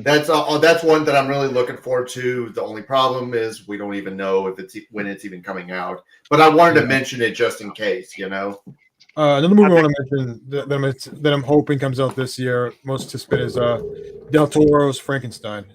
Yes. Oh, I Yes, forgot yes, to yes. put that on my Curse list. you, Damn. Frankenstein! Yeah. Very Now, excited to see what so I have two. I have two more most anticipated. So it kind of goes hand in hand. One's a show and one's a movie. So I think I'm probably the only one that's like I've tried my best to hype up season 6 of Cobra Kai to the best of my ability, even though some people in this stream alone aren't really on the same page as me, which is totally understandable because they have some criticisms. I have criticisms of my own. But part 3 of Cobra Kai, I very much am anticipating for. It's the culmination of the entire. It's the culmination of everything. It's a culmination of the Karate Kid. It's a culmination of, Cobra Kai. It's a culmination of Johnny Lawrence's character and his story, Miguel story, and his arcs and everything. I want, even if part 3 has some problems, I just want the last episode to be a good ending. Yeah. I want it to be a good ending because I very much love this show. I've stuck by this show when it was on YouTube freaking Red. Like, a lot of people jump on the bandwagon for when it came into Netflix. I was there when it was free. Speaking of Cobra Kai, I'm not fucking excited for, by the way. Sorry to cut you off, Devin. Fuck Greta Gerwig's Chronicles of Narnia. Fuck that movie. That's a refusal to see. I don't know when that's coming out. I don't know if it's this year or next year. Fuck that movie. Anyway, sorry. But speaking of Cobra Kai, something I'm really excited for. I was skeptical about, but then I saw the trailer and it looked really good. Karate Kid Legends. Yep, I was about to say that too. The trailer was I really gotta good. ask, I'm skeptical about that because how do you merge the Jackie Chan movie with this universe when that was a remake? Remakes are usually their own thing. No. I gotta say this because it would be like saying that the 1990 remake of Night of the Living Dead is in the same universe as the original. That's not how remakes work. Well, here's the thing, Zach. Here's the thing, though. None of the character names are the same. It takes place in a different place, and it's pretty much it. Honestly, the Karate Kid remake barely counts as a remake because literally nothing is the same. Just on the bare minimum of it's a guy teaching a kid karate. That's literally Kung Fu. Everything else is different. Yeah, Kung Fu. Yeah, and it's Kung Fu. It's not even karate. It's Kung Fu. Yeah, and it's so like I don't have a problem with it being. A lot of people wanted it to be in the same universe. I was skeptical on how is this going to be taking place after the ending of Cobra Kai? But then also we have to realize Cobra Kai, as far as the timeline wise, we're like at this point in the timeline with season 6, I think we're like in like 2020, because like it's not like in the modern day anymore. So it makes sense for the Karate Kid Legends to take place like in the modern day, years after the events of Cobra Kai. So it makes sense. I'm honestly very excited because I very much. I'm not saying it looks bad. I'm not saying it looks bad. In fact, I actually think the trailer looked really good. I was just confused, Yeah. Well, yeah, I'm honestly, I'm really hyped to see, Daniel and Mr. Han interact and, and teach this, the next generation of, students. Now, I know people hate on the Jaden Smith movie. I hope Jaden Smith is in this movie simply because I don't want it to be ignored. I mean, he was Mr. Han's first student. I mean, in the trailer, he's like, "Oh, this kid means to me what Mr. Miyagi meant to you," and I'm like, "I'm sorry, does Dre not exist anymore?" No. Hello. Fuck this guy. Fuck him. But I mean, if you want to recast them, fine. I mean, if it's Jaden Smith that people have a problem with, then fine, just recast them. But I mean, I don't know. All right, Keep but Mr. Han's name out your fucking mouth. No, I'm just kidding. But yeah, I'm honestly excited for Karate Kid Legends. It looks good. It doesn't look like a soulless, reboot or sequel. It genuinely looks like it's paying respects to, even though Cobra Kai is, Johnny's story, it is the Karate Kid as a whole. It is Ralph Macchio's franchise. It is his franchise. It's not it's his franchise. Cobra Kai, we got to see, Johnny as the main character, but Daniel is like the Karate Kid. He's the original. He's the OG. Another one. I'm gonna name. Speaking of Steven Soderbergh, it's a new horror movie. It's called Presence. Yeah, I heard about that. It's interesting. Yeah, it's the point of view. It's like a haunting, but it's the point of view of the ghost. I can't wait for it. I'm excited for it. I'm seeing it next week. But my biggest worry for it is it's going to be another version of that. So it's kind of like the others, but you know the twist already. That's like the vibe I'm getting. But spoilers for the others. It's fucking 20 years old, man. I'm kidding. I saw it. Another one I'm really looking forward to, Mission Impossible: The Final Reckoning. Hell yeah. Oh yeah. Absolutely. That last one is special because we saw Dead Reckoning in theaters together. Yeah. And we have the legendary opening skit. Yeah, I mean, Yes. I will say, being someone that's kind of late to the party, I didn't start watching the Mission Impossible movies until Fallout came out. But the only one that I have, I will admit, there are two movies that I have never seen all the way through. I've never watched Mission Impossible all the way through because I heard it was bad. And I'm sorry, don't crucify. Well, it's my stream. I'm not going to get Phantom Zone for this. I've never seen Ghost Protocol all the way through. And Those are the two best Mission Impossible movies. What are you talking about? Well, my two favorites are Fallout and Rogue Nation. Mission Impossible movie is the second one. Fallout and Rogue Nation are two of my favorites. I really like one Rogue and Nation. 4, you fuck. Jesus. Yeah. Well, what'd you say, Zach? I was gonna say, dude, Jay, the only really bad Mission Impossible movie is the second one. Because according to this guy, who the fuck likes Mission Impossible 2? Who the fuck likes Mission Impossible 2? I'm not yelling. I already yelled. I got my yelling. I'm never gonna live that down. I know. We never talked about Mission Impossible 2. Yeah, but honestly, it's the fact that it's like I really hope they end this one with a bang, because it really did suck that Dead Reckoning Part 1 didn't do well in the box office because of Oppenheimer and Barbie. Because it didn't. Because of Barbenheimer. That was the reason why it didn't do well. No, 600 million is good. Well, it didn't really make a lot of profit. It wasn't like a bomb, but it didn't really make a lot of its money back either. Yeah. So how much was the budget anyway? I don't know. 250. 200. I mean, it probably. I mean, if anything, it probably broke even at most. But so I hope the finale is really good, because it really has to end with a bang. I mean, if it's actually the finale, 191 million, and it made 570 million. Yeah. Yeah. So I really hope. Me personally, I don't kill off Ethan. Don't kill Ethan off. Don't pull a James Bond. No, but here's the thing though: is like if it's actually the final chapter. Possibly, yeah.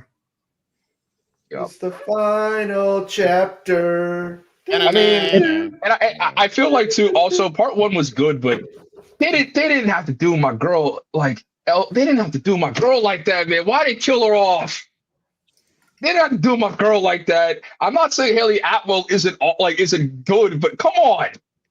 Yeah, I don't get I found Haley Atwell not to be pointless, but why did you kill off Rebecca Ferguson for essentially replacing her with the same type of character? I don't get it. Is it because Tom Cruise was plowing that British pussy? Is that it? Because that's kind of unfair to Rebecca Ferguson because she's great. Maybe she had like scheduling conflicts with like Silo, maybe, but like, I don't know about that. Yeah, That's just kinda killing lame. her off low-key kind of rubbed me the wrong way.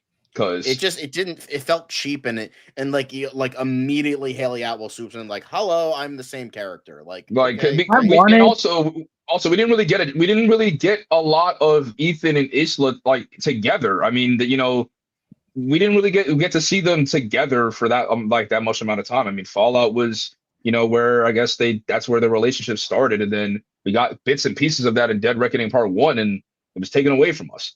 Yeah. But I wanted to put this on my list, but it's all about if it's actually the last one, or if anything, if it's at the very least the actually the conclusion for Ethan's story. It is the conclusion for Ethan. They're not calling it Final Reckoning because it's another. No, they're not Fast and the Furious. They're not going to be like, oh, so technically Fast X is the last one, but then we're making a part two. No. Like this is the final mission. Friday the 13th, Part 4, the final chapter says hello.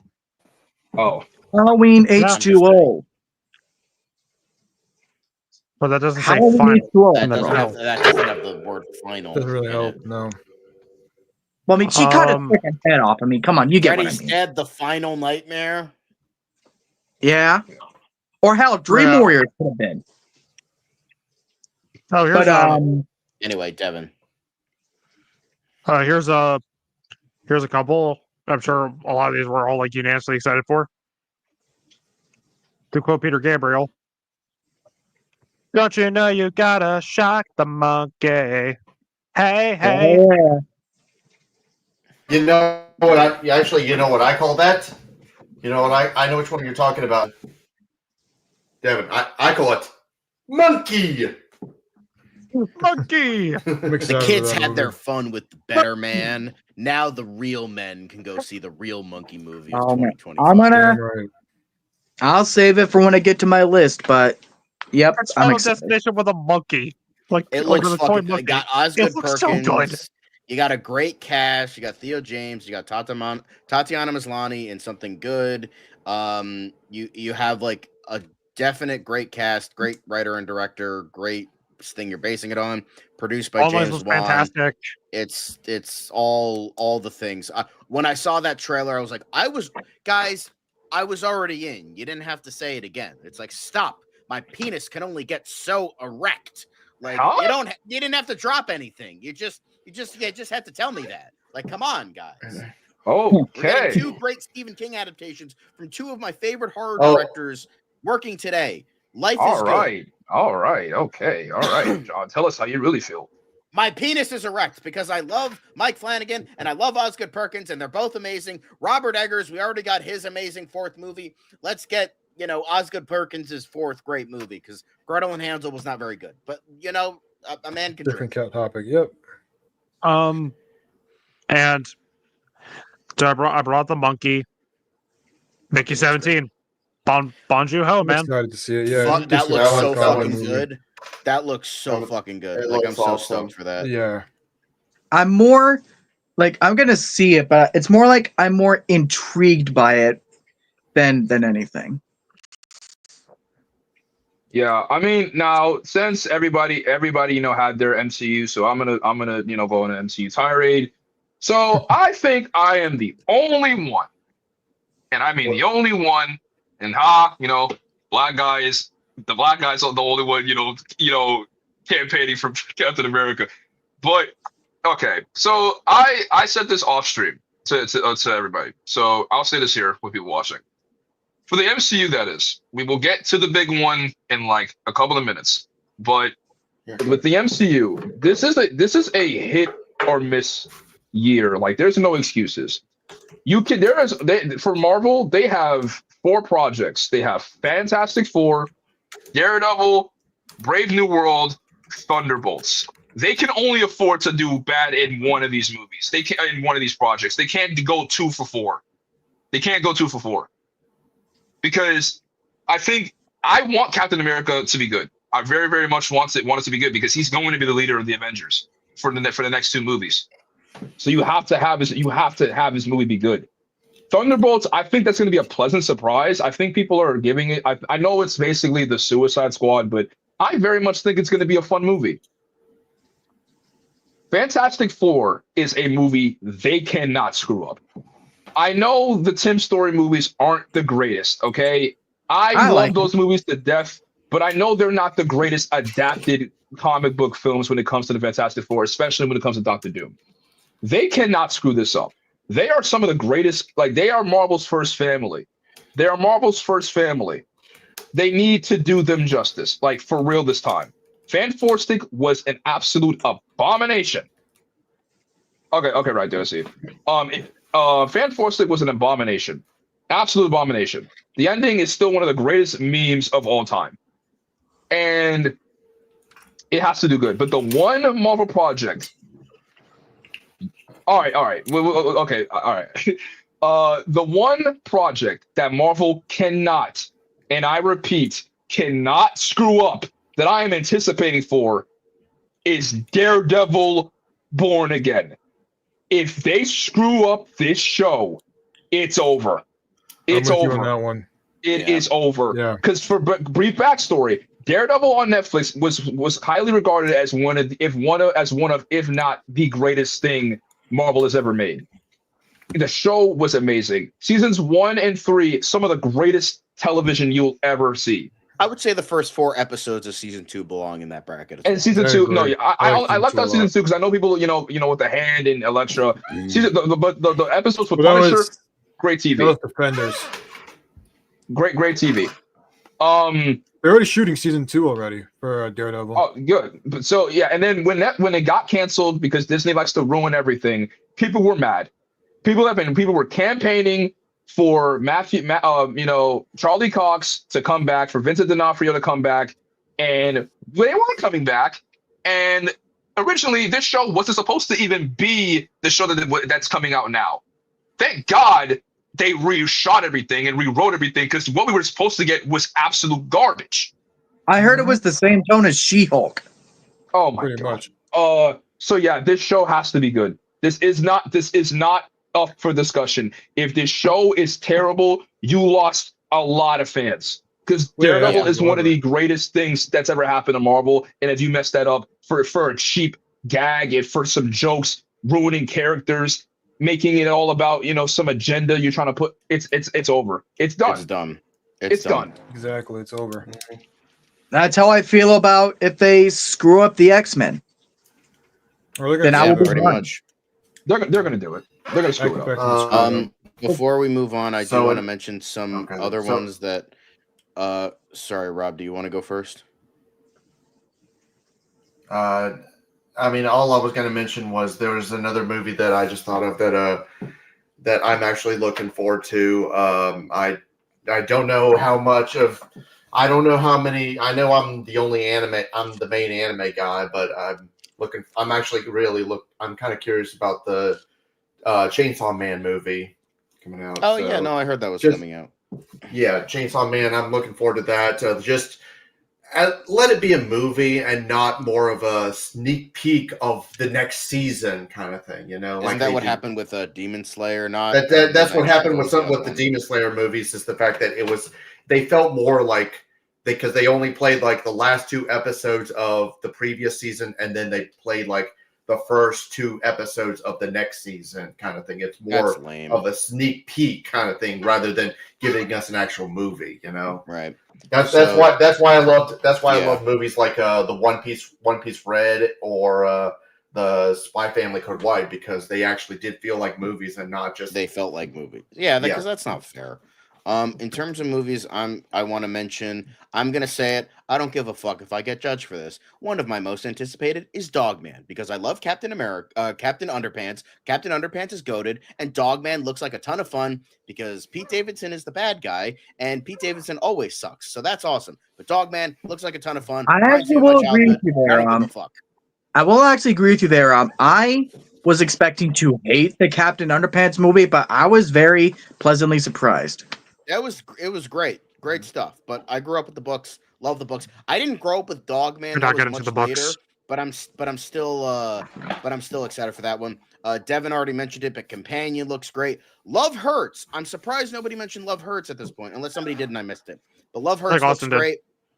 Austin did. Okay, cool. Yeah, he was fine, man. Sorry, Austin. The Gorge. Did anybody mention The Gorge? That's I have Anya no Taylor-Joy idea and what you're Miles talking really Teller. good. That looks really awesome. There's another one, The Legend of Ochi. It's this animated movie. I don't know. It's got like a mix of puppetry, animatronics, computer animation, and matte paintings. It's got a really good cast. That looks so really fucking good. It looks that so looks good. really fucking good. Novocaine, that looks awesome. Jay already mentioned Sinners. Alto Nights, I did mention that before, but Alto Nights, that one I saw one That looks trailer. awesome. I'm like, let's fucking go. Robert De Niro, Barry Levinson. Hopefully it's a comeback for him. That looks great. Drop, it is a Blumhouse movie. Yes, I know. But it is Christopher Landon, and I did like Happy Death Day, and it looks like a really inventive idea for a horror movie. So that looks really good. Mhm. You already mentioned 28 Days Later. I know Rob doesn't know much about this, but I saw the first movie. I'm super stoked for Nobody 2. I just hope Bob Odenkirk can actually like hold his own because he had a heart attack recently. So I just hope he's okay. But I'm super fucking stoked for Nobody 2. And then Roma already mentioned The Running Man. And and then I agree with everybody else. Final Reckoning, Karate Kid Legends, and yeah, that all looks really, really great. So I'm super excited for those as well. All right. One more. So I'll just name mine. Like one more I'll mention. It's and The Amateur. a TV show. Sorry, The Amateur. I forgot about The Amateur with Rami Malek. That looks really, really good. One more I'll mention before we get to the big one is actually a TV show, and that is it's Welcome to Derry. You know, and I'm as you guys know, obviously I'm the It guy, and I'm a huge fan of the book. And I like how this series is going to be based on like the interludes from the book. You know, with Mike Hanlon's like unpublished book talking about all the history of Derry and the 27-year cycles with it coming. I want to see so many cool stuff like from adapted from the books. Like I want to see the Bradley gang shootout. I want to see the black spot. I want to see the fire, the Ironworks explosion, and Bill Skarsgård is coming back as Pennywise. You know, I got my intergalactic space clown tattooed here, so I'm really excited for that. Yeah. Oh, also Accountant 2. Sorry, Accountant 2 was another one. Another one. Another fun with too, if we're talking TV shows, one I just thought of, Spy Family season 2 or season 3. I'm sorry, I'm looking forward to that one. So I'm sure there's like 400 different anime shows. You're list with you. You're like, you're watching that. Yeah, you're the anime guy. Aren't you guys excited for Stranger Things season 5? Nope, not really. Wow. All right. I forgot that's coming out this year, right? It's coming out this year. Yeah. I'm so skeptical about that. Yeah, I'm skeptical about that. I'm skeptical. Oh, dude, because I've been telling y'all, like, much like how the last 2 episodes of season 4 were like 2.5 hours each, every episode is going to be like that this season. And the series finale itself is apparently going to be close to 4 hours long. Yeah. Fuck that. Like, basically, Zack Snyder was working on this. Zach, you were wrong about the Captain America 4 runtime. So hopefully you're wrong. I mean, no offense, but I hope you're wrong about that. That sounds No, I actually hope I'm wrong too, because like I want them runtime wise to have enough to be able to properly close out every story arc, close out every character, but 4 hours is pushing it. Yeah, we don't want this to be Zack Snyder's Stranger Things. Are we all set? Pretty much. All right. I'm gonna keep them. All right, I'm gonna keep this brief. All right, I'm gonna do a solo. I'm gonna keep this brief. All right. So basically, we talked about stuff we didn't want to see. We talked about stuff that we were skeptical about, and we talked about our most anticipated. You know, most of us had our number one. But there was one movie that everybody in this stream is really excited for. It is a character that has existed for many, many decades. It all started back in 1978. And then it carried over into 2006, and then it carried over into 2013, a mantle, a title that has been passed down from many great actors. And the movie that we are all anticipating for 2025 is this.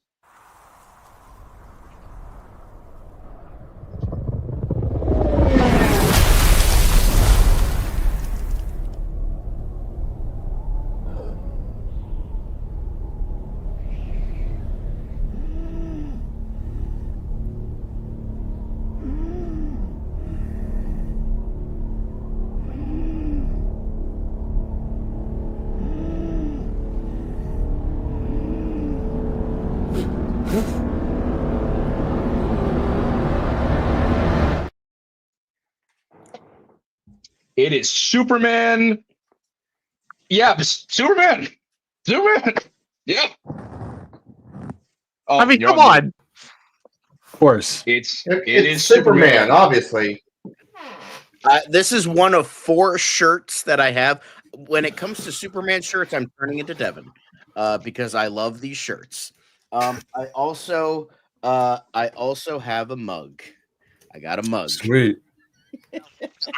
Now you just need to get it tattooed. Not. I already planned for what my first tattoo will be, and it's not a Superman logo. I already have it planned. It's probably not going to happen for many years. Just saying. Yeah, But, I mean, listen. Yeah, I made sure to only play 30 seconds. I literally cut it to just show the first 30 seconds. And obviously I wasn't going to play the whole trailer, but I just wanted to, like, you know, set it up because, yeah, it's Superman. James Gunn, take us home. Mhm. Take us home, my guy. Take Give us us home. yeah.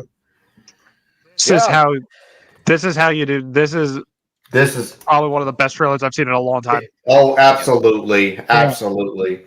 Yeah. I'm more than looking for this. I'm more than looking forward to this this movie so much. Because I mean, we need. Yeah.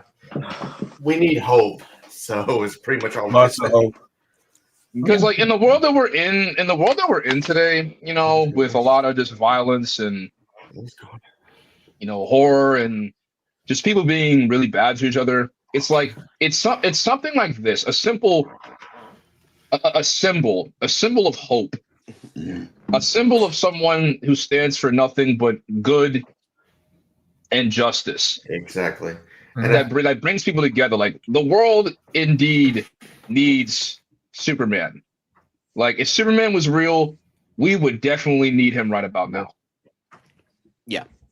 Absolutely. We do. I mean, I have some flaws with the movie, like some like skeptical things. Like I don't love the suit.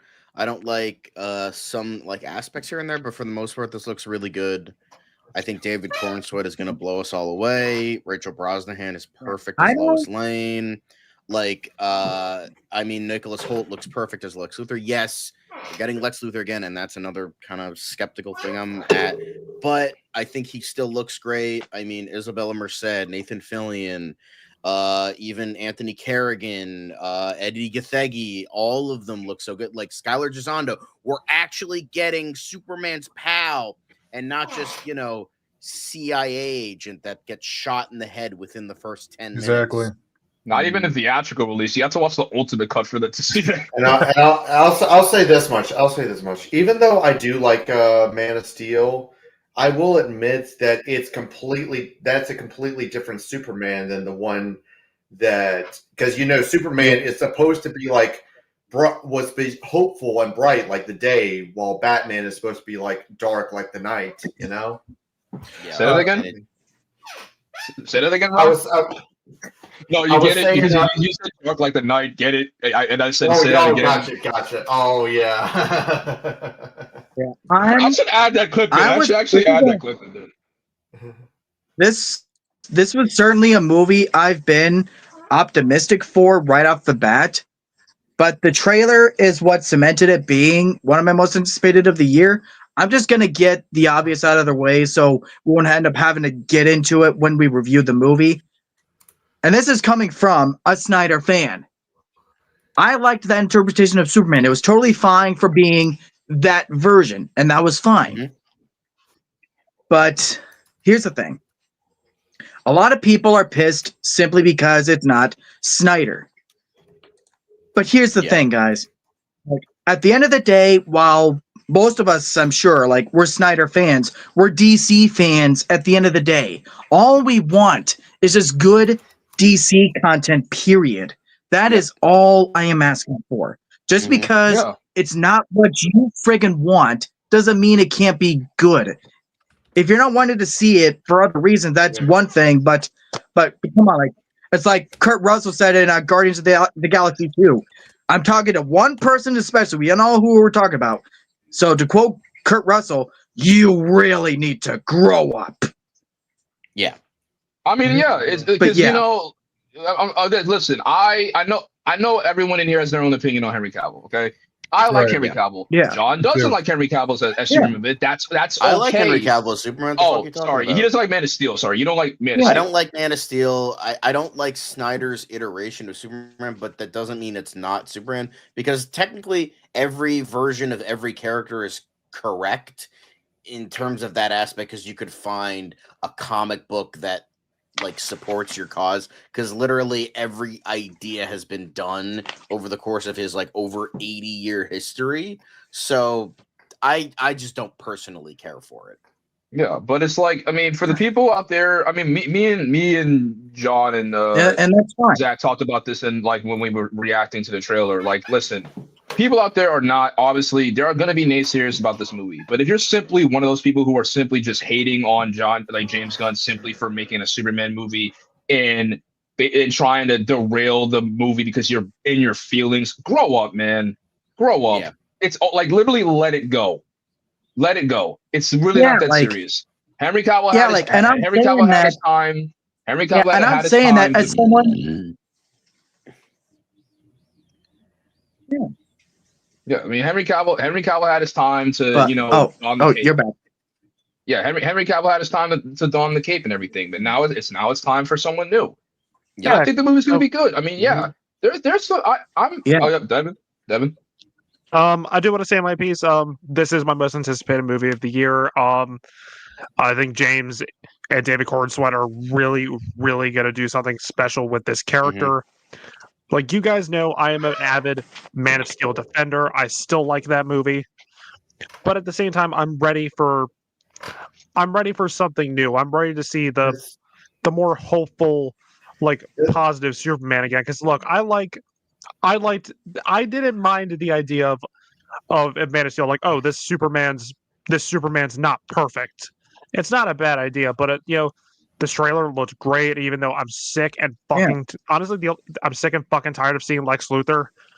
I think Nicholas Holt's going to do a really good job. I liked the goofy look for Guy Gardner. I like how the Clark Kent persona looks different from the Superman persona. I just love how David Cornsweet is describing this, and James Gunn are describing this take on the character. Like, oh, he has the trunks because he doesn't want to scare people, and like that's a good idea. I like that. Yeah, exactly. I'm ready. Let's do this. Oh yeah, let's go. Oh, I gotta say this real quick too. Yeah, I gotta say this real quick too, because a lot of people saying that certain things in the trailer look goofy and saying that's a bad thing. It's a fucking comic book adaptation. Let it be goofy. Yeah, I mean, Rome. Do you because I don't know if you said anything, but like, what's your opinion on? I mean, it's one of my most anticipated. It's neck to neck with 28 Years Later. But one thing that Superman why it's one of my most anticipated movies is because of how like connecting this trailer made people feel. Like it felt something familiar. People who haven't watched a Superman movie or haven't watched anything DC related in a long time watch the trailer and they're like, oh, I know this. Oh, I'm familiar with this. This is just general audience who haven't really watched a Superman movie or a superhero movie in a while. They see this and it's like, oh, this is something I'm familiar with. It's connecting with people, whether that's the music or the stuff you see in the trailer, but it's done something where people who haven't felt like it gives hope and it gives familiarity that people just want to see in a Superman movie. Yeah, like even the poster, even like the interactive poster of just Superman like looking like he's flying in the score. I felt something. I felt that. Yeah. I felt that. Like John Murphy is going to do a great job with that score. Like, I mean, You know, Like that, I felt like I like that score made me feel like I could fly, even though it'll I can't. make you believe a man can fly. Like That's the that's like whole. literally like just the Yeah. tagline, look up. Like that goes hard. I mean, in the trailer, a kid raising a flag and calling out to Superman. I mean, mimicking that the soldiers of Iwo Jima statue with that like pose. It was Yeah. just so like it that goes it so has fucking heart, hard. bro. That has heart. Yeah. Like Superman is supposed to inspire people, and yeah. Now, granted, there are some things I'm a little skeptical about.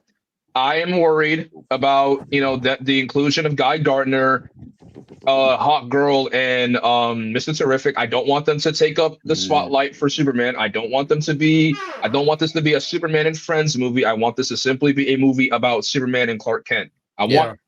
That's what I want too. I don't want another Batman v Superman. That movie was a clusterfuck. That had too much shit. I don't want that. I want these characters to have a point, not just be Yeah. glorified cameos. I mean, Yeah, James Gunn said that. Like yeah. he has these characters because he wants to establish a world that feels lived in, and I think that we're kind of getting that. I mean, we've already gotten Creature Commandos, which was, I don't think it was perfect, but I really liked it. I thought it was very good. And we definitely feel that like lived in world, like we already have, depending on how Lanterns is going to turn out, we don't know like how they're going to do it. We don't know if it's going to be like Hal Jordan and John Stewart or just John Stewart. So we don't know, like, but it seemed, well, yes, we're going to keep getting both characters, but there's been some leaks on like maybe Hal Jordan won't actually be a Green Lantern. So who knows? But whatever they decide, we're getting at the very least, like 3 Green Lanterns, and the one that doesn't really get showcased a lot with Guy Gardner is really great. We're getting, Hawkgirl is awesome. We're getting Metamorpho. It's Metamorpho. I feel like I forgot. James Gunn seems like he's just like a fan for like all the D-list characters nobody gives a fuck about, and I really like that. But he said that this is going to be like a trifecta film. That's like it's going to focus on the relationships between Clark and Lois, Clark and Lex, Lois and Lex. It's going to be like that's how you should make, like, if you want it to be like something like this, you have to have like a perfect triangle of like, characters and like how they feed off of each other. And I really like how they're going with that. It looks like Lois Lane knows who Superman is, and I really like that as well. It makes it like the more I see of this movie, the more I'm excited for it. One of my biggest things that I want this movie to do, and also, like, even though I'm skeptical about the whole like inclusion of the 3 heroes, I think the point of it is to show that even though we are lived in, we are in a world full of heroes and everything, and they're working for Max Lord. Superman is the one that shows people like how great of a hero, like what a hero is supposed to be. I feel like that's the point of like showing that Superman. So even though Superman is a one-man army, he is the best of everybody. He is the best of us. Like he is the one that he is a true hero. Now, the one thing I really want this movie to do well that Man of Steel didn't even do. Man of Steel and BVS didn't do the greatest job of. I want this movie to focus on Clark, the man, not Superman, the man. Clark Kent is just as important as Superman. Clark Kent is he is the persona. Superman is not the persona or his identity. It's Clark Kent. Superman is just it's just like his, that's like his, I guess alter ego. I wouldn't say alter ego, but more of like a, you know what I mean? I don't know if I'm struggling to try to find a word for it. But Superman is not who he is. It's Clark Kent is what makes him I get Superman. what you mean. Yeah. Clark I mean, Kent James is Gunn important. did say that it's like the way he's going to see, he's like, I don't see it as just Clark Kent or just Superman. It's 2 halves of one whole. And the thing is, only a few people have seen that whole man. Some people just get Clark Kent, and some people get Superman. But like, we're going to be getting the whole unification of that character. It's like they both feed off of each other. It's not just going to be like, oh, Clark Kent is the real guy or Superman is the real guy. It's going to be like a whole package of like this thing, these 2 halves make a whole man. And I'm really intrigued with how he does that. Yeah, because I mean, Mhm. even as the smallest scenes of like Yeah. Clark on the farm with his dad, like Yeah. them like holding each other and just like being together, like that's that's I want scenes like that. I don't want just to see Superman. I want to see Clark Kent, and that's I mean I don't want a Shazam situation where we saw more Shazam than Billy Batson. I don't want that. I want to see equal. I want it duology. I want to see equal amounts of Clark. I want to see equal amounts of Superman. What I'm hoping most of the trailer we That- got and is my pretty much big the thing- first half. Wait, Like let Roman sorry. talk. Like the first half where we saw like the Maxwell Lord's Justice League. I feel like that's like the first half of the movie, like the first 30 minutes of the movie, and then we see after we see them, that's more about Superman afterwards. Like maybe Yeah. that's just like the first part where it's just showing you the DCU, and then we go Yeah. back and focus on Clark Kent, Superman, and that Yeah. stuff. Like I'm He- hoping that's what that whole thing is when we saw them in the trailer. He Yeah, I did mean- say that most of the trailer took place was like footage from the first act. So Smart. yeah. That's good. Yeah. Because I like, hope- even yeah. I don't want the trailers to spoil the whole movie because that was a big problem with Batman versus Superman. That third trailer for Batman versus Superman gave away the whole fucking movie. Mhm. Batman and Superman don't like each other. They fight. Doomsday shows up. They team up with Wonder Woman to fight Doomsday. The end. That was the Yeah. whole fucking movie. You might as well have just Oh, yeah. shown Superman dying in the trailer. Right. Yep. Now, well, speaking of, I I knew this movie was gonna be something when the first opening, the opening of the trailer, like I just showed, we didn't see Superman flying, we didn't see Superman fighting crime, we didn't see some big battle. It's Superman on the ground bleeding. That is when I'm like, okay, this guy James Gunn gets it. Because the fact that we see he chose that as the first thing we see proves that he is the right one for the job. All the people that always say, "Oh, Superman's boring because he's overpowered. Oh, Superman's boring because he's a god." Well, he's bleeding.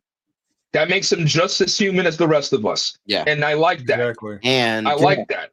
and he has man's best friend to help him. Like fucking Crypto, man. We're getting fucking Crypto. Like honestly, that's fucking awesome. I Yeah. can't wait to see Why are Crypto. people pissed about crypto, by the way? Yeah, but people are fucking stupid, Zach. But I will say I it like is Crypto. funny how I've seen all ranges of hate for this trailer. I've seen all ranges of hate for this movie, not just Snyder cultists. But I will say it is kind of funny that I've seen a lot of people being like, "Oh yeah, this movie looks like shit, but I'm gonna see it just because of Crypto." I'm like, "All right, that's something. You're still Yeah, gonna go right. see the movie. That's a I win mean, for us." yeah. Anybody who grew up watching Crypto the Super Dog cartoon. I did. I did. Yeah, I Yeah. watched it. I saw a But few yeah, episodes. like people have found so many dumb reasons to hate on this movie simply because it's James Gunn. Like, oh, why is Superman's hair flicking in the air when he's flying? Oh, That- this looks like a read a CW comic? show. Oh, why is Crypto pulling Superman? Isn't he a god?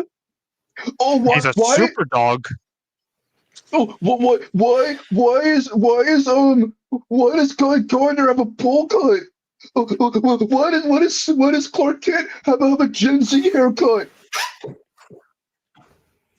Y'all could Like, shut the you- fuck up. Yeah, You're because that's what I was saying earlier. It's a goofy comic book story. In fact, if anything, that's one of the things I'm most excited for is visually seeing the more goofy sides of. You get what I mean? Yeah, it's all the haters out there. I already said this in Because the after all, the original freaking Superman was goofy. Yeah, I don't mean that it's as a- all. So to all the haters out there who literally grasp at straws for no reason, we all collectively, this is how we all feel. This is how we feel. You need to shut the fuck up. Again, You need to shut the fuck up. seriously, shut up. One thing I want to Just also add shut up. is that this trailer kind of maybe reminded me of like the Superman the animated series with Alan Burnett, Paul Dini, those guys back in the Yeah. late 90s. That was a Yeah, major yeah. influence for James Yeah. Gunn. Yeah. It yeah. was. That Superman I have it in my felt closet. a lot of pain, and it was very vulnerable. He wasn't super powerful. They made him Yeah. just enough vulnerable where they can tell good stories with Superman. Yeah, Superman the animated series. That's my. I mean, Yeah. people grew up with Smallville, but Superman the animated series. Like, I was a kid, so I had like Jetix, I had Toon Disney, Superman the animated series, Batman Beyond, Batman the animated. Like that. That is my era of like DC, like Static Shock. Man.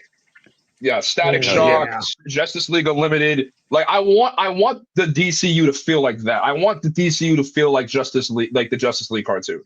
Right. Like, seriously. But I mean, yeah, this movie. But obviously, we all know the elephant in the room. And I just realized This- something. What? Yeah. Zach, what's up? Oh, is that was where I had Superman on my list at number 10. It's ranked above all the other Marvel comic book movies that I had on my list. Where that says something that for the first time in a long time, I'm more excited for something DC than I am Marvel. Yeah. Like, I mean, like I said Absolutely. before, I mean, I said for Marvel, you know, they have like a lot of alignment. For DC, they like DC, they don't have. I mean, yeah, Creature Commandos did well, but this is not. That's not starting a whole universe. DC, this is like DC's like last stand, basically. Like, this is their final like chance to really Yeah. do something with their cinematic universe. Because if this is basically like Iron Man, but way more like at stake here. Because Right. it's not like they're picking a controversial actor. It's not like they're picking, you know, it's not like anything about this is controversial. It's just the fact that DC has done so many bad things as of recent that now they're doing another reboot, and the first movie is Superman. You can't screw this up. It's Yeah. like Yeah, James Gunn absolutely. said, if this movie doesn't do well, we're not going through with this. Which I doubt that, because they literally have a lot of other movies. I mean, have to win. Supergirl just started filming, and Lanterns is supposed to start shooting next month. Yeah, so Yeah. I don't think he's being serious, but yeah, like Superman can't do bad. Like, and it's unfortunate because with all with how movies are budgeted these days, I mean, making even in reaching $1 billion is like that's like which I know it's not going to do, but It'll even get them, close. like, Maybe. hopefully it makes profit, because this movie has to do well financially. It I has mean, to. look, if it can make the Batman kind of money, like maybe 750 million or whatever that was, That's what I'm thinking. You know, yeah. like then you got something there. Because But here's the thing, though. I'm thinking. Here's the thing, though. Zach, hold on. I have some logistic stuff I want to go over. So I've been like going over again. I do this for my job, so like I have a lot of stuff in my head, but I'm looking at it from a logistical point of view. Now, James Gunn already turned down the rumor that this costs like $350 million. He's like, no, that's bullshit. It was like $334.8 million. That's what this costs. And he's like, no, that's fucking bullshit. He's like, I wish I had that much money. So the basis is, I think that this movie costs between 150 and 200. I'm just taking a guess. Like, I think it's 175 around that range. Then you have the marketing, and they're going to do a summer for Superman, which is going to be May, June, and July to, pump this movie up. So I think they're going to spend a lot of time on marketing. So I think that's probably another 100 million, maybe another 150 million. So like overall 300, I would say they would need to make 3 times as much as that.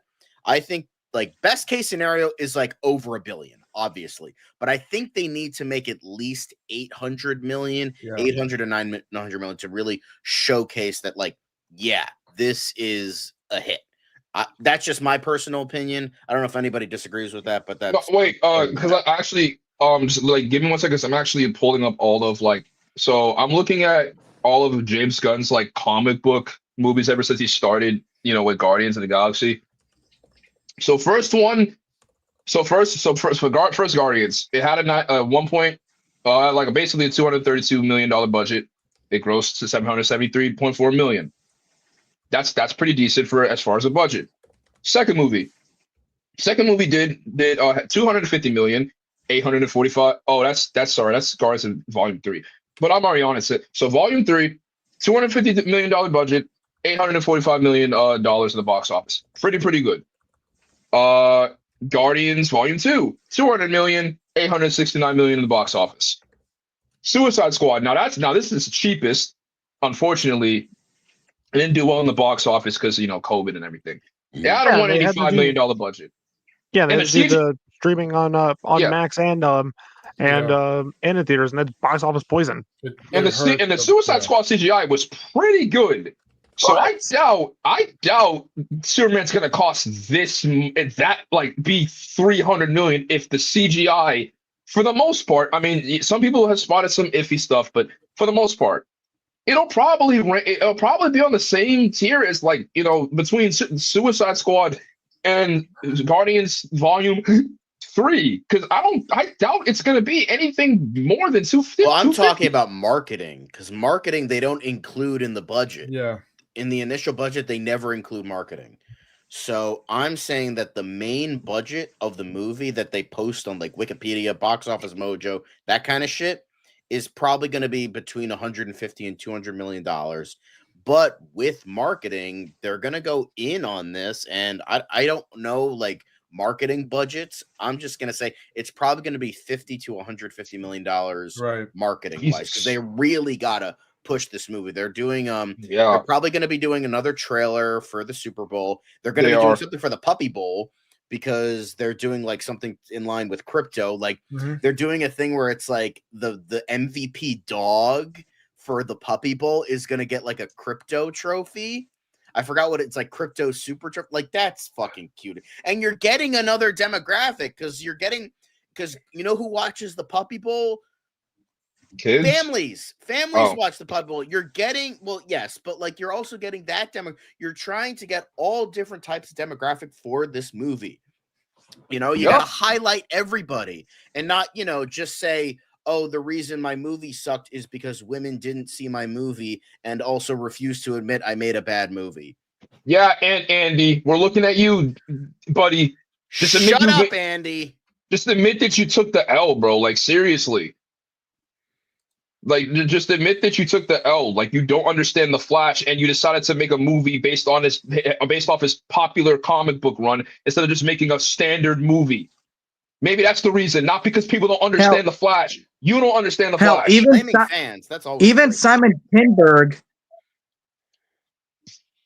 Yeah. Hell, even Simon Kinberg took the loss for Dark Phoenix and took responsibility. Exactly. It's directors don't know how to take responsibility. Can't wait for his Star Wars movie. JK. Please don't remind me. Don't remind me, please. That shit already got taken off the schedule. That shit's not happening. But yeah, I really hope Superman does well, because I think it will. Over the years, I have become more of a Superman fan, and it's not like I never was, but I kind of fell in the crowd of those who, it's oh, Superman's a god. He's kind of boring. He can't die. And then obviously my mind changed. I bought All-Star Superman, which I still haven't read. I very much want to read that. I just finally read it, and it's great. It's a little overrated, but it's great. It's very, very good.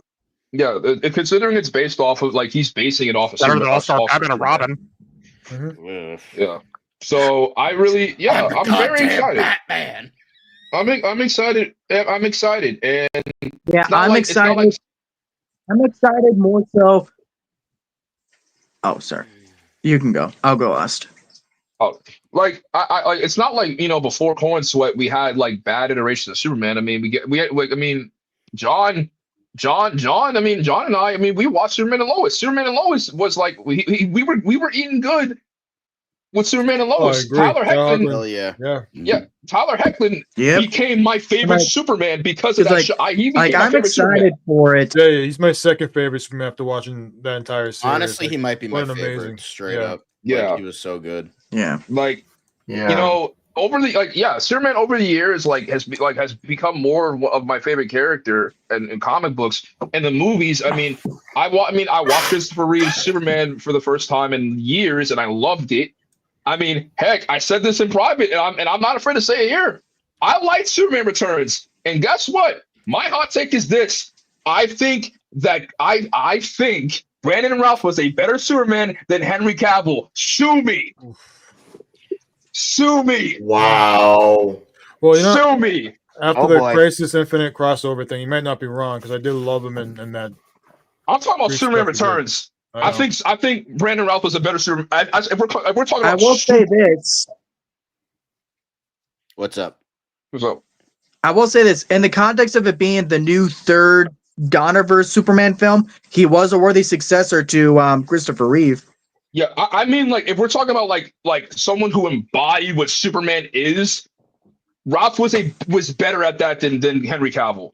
That's my hot take. I think he was better at Superman than Henry Cavill. I love Henry Cavill. I think Man of Steel is awesome. I liked him in BVS and I liked him in Snyder Cut. But if we're talking about what Superman means and the symbol and everything, Ralph did a better job, and he was the one that really got screwed over. He was the one that truly got screwed over. I don't think Henry Cavill got totally screwed over because look, technically played it for almost a decade, just like Christopher Reeve, and he played it, if we're counting both cuts of Justice League, he played that shit for 4 movies, just like Christopher Reeve. Like, Yeah. he got to play. I mean, I understand there's a lot of people like, oh, he didn't get to play the Superman he wanted to play.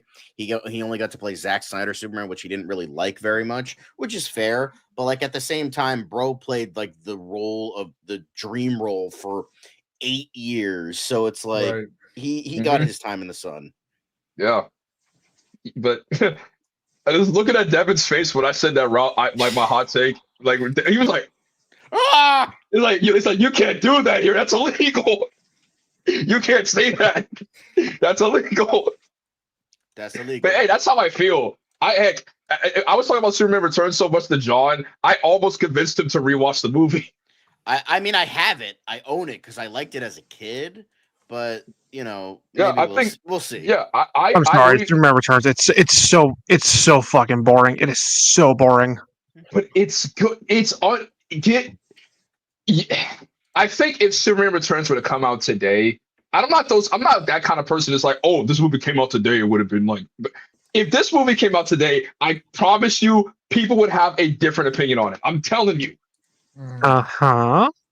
I think it's underrated. I think it's super duper underrated. I understand it. I understand the movie. I know that he doesn't do a punch. I understand. I know he doesn't do a punch. Extended cut. I know he doesn't throw a punch in the movie, but him literally the end of the movie, him overcoming his literal weakness and throwing the island full of kryptonite into space, saving the entire world. Tell me that does not go hard.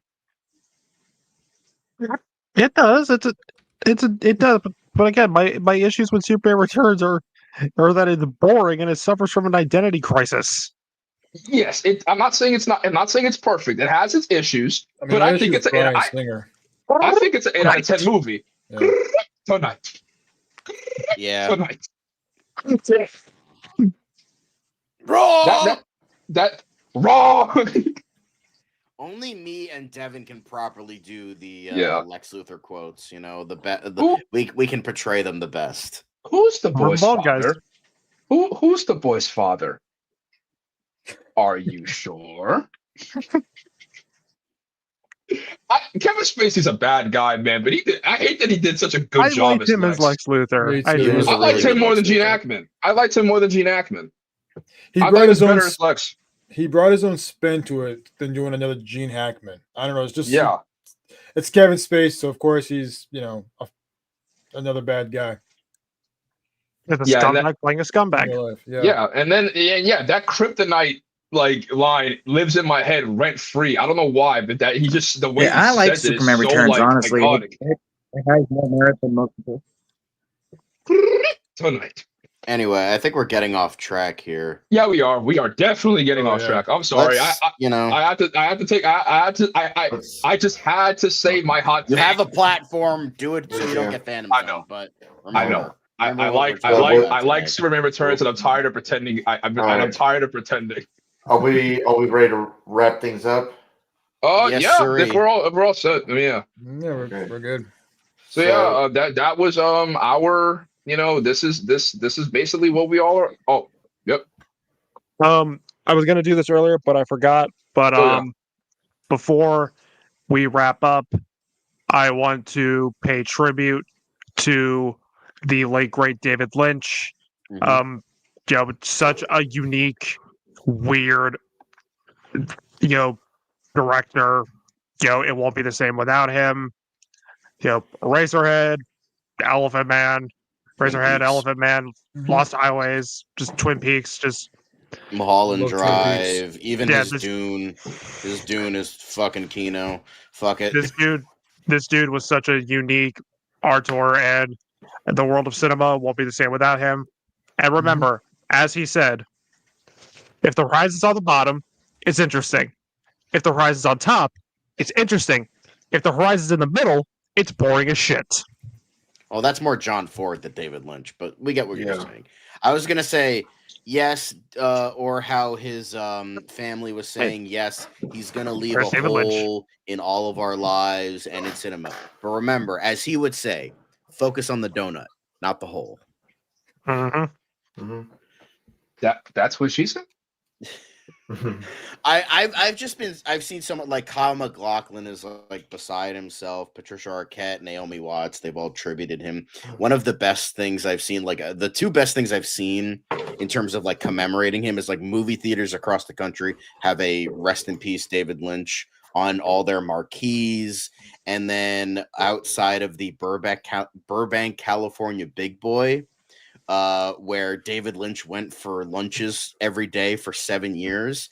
Everyone, like, they put candles and like pictures of his movies, and as a lot of like, and cards of like David Lynch and tributing him, and it was just very nice. It was very nice to see. Yeah. But so any other He was anybody a brilliant director. anybody has anything else to say? Watch Eraserhead. Let's, It's great. let's go ahead. Oh, great. Are we ready to announce the next movie?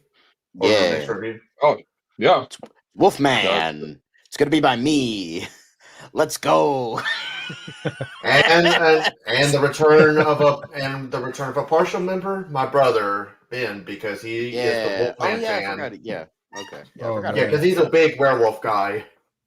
So, that. Yeah, I'm curious to get in his head about man. werewolf movies. yeah. So yeah, Derek the Wolf, yeah, man.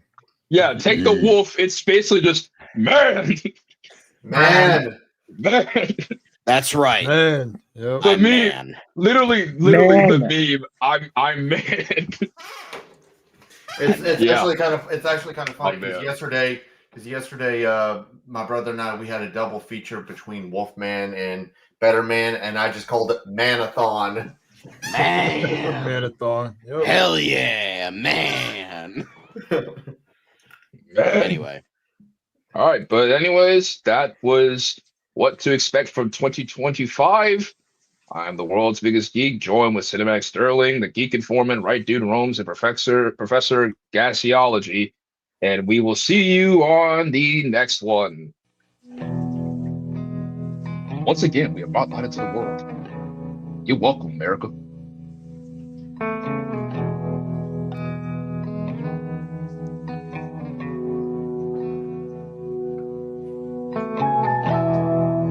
And remember, bat nipples.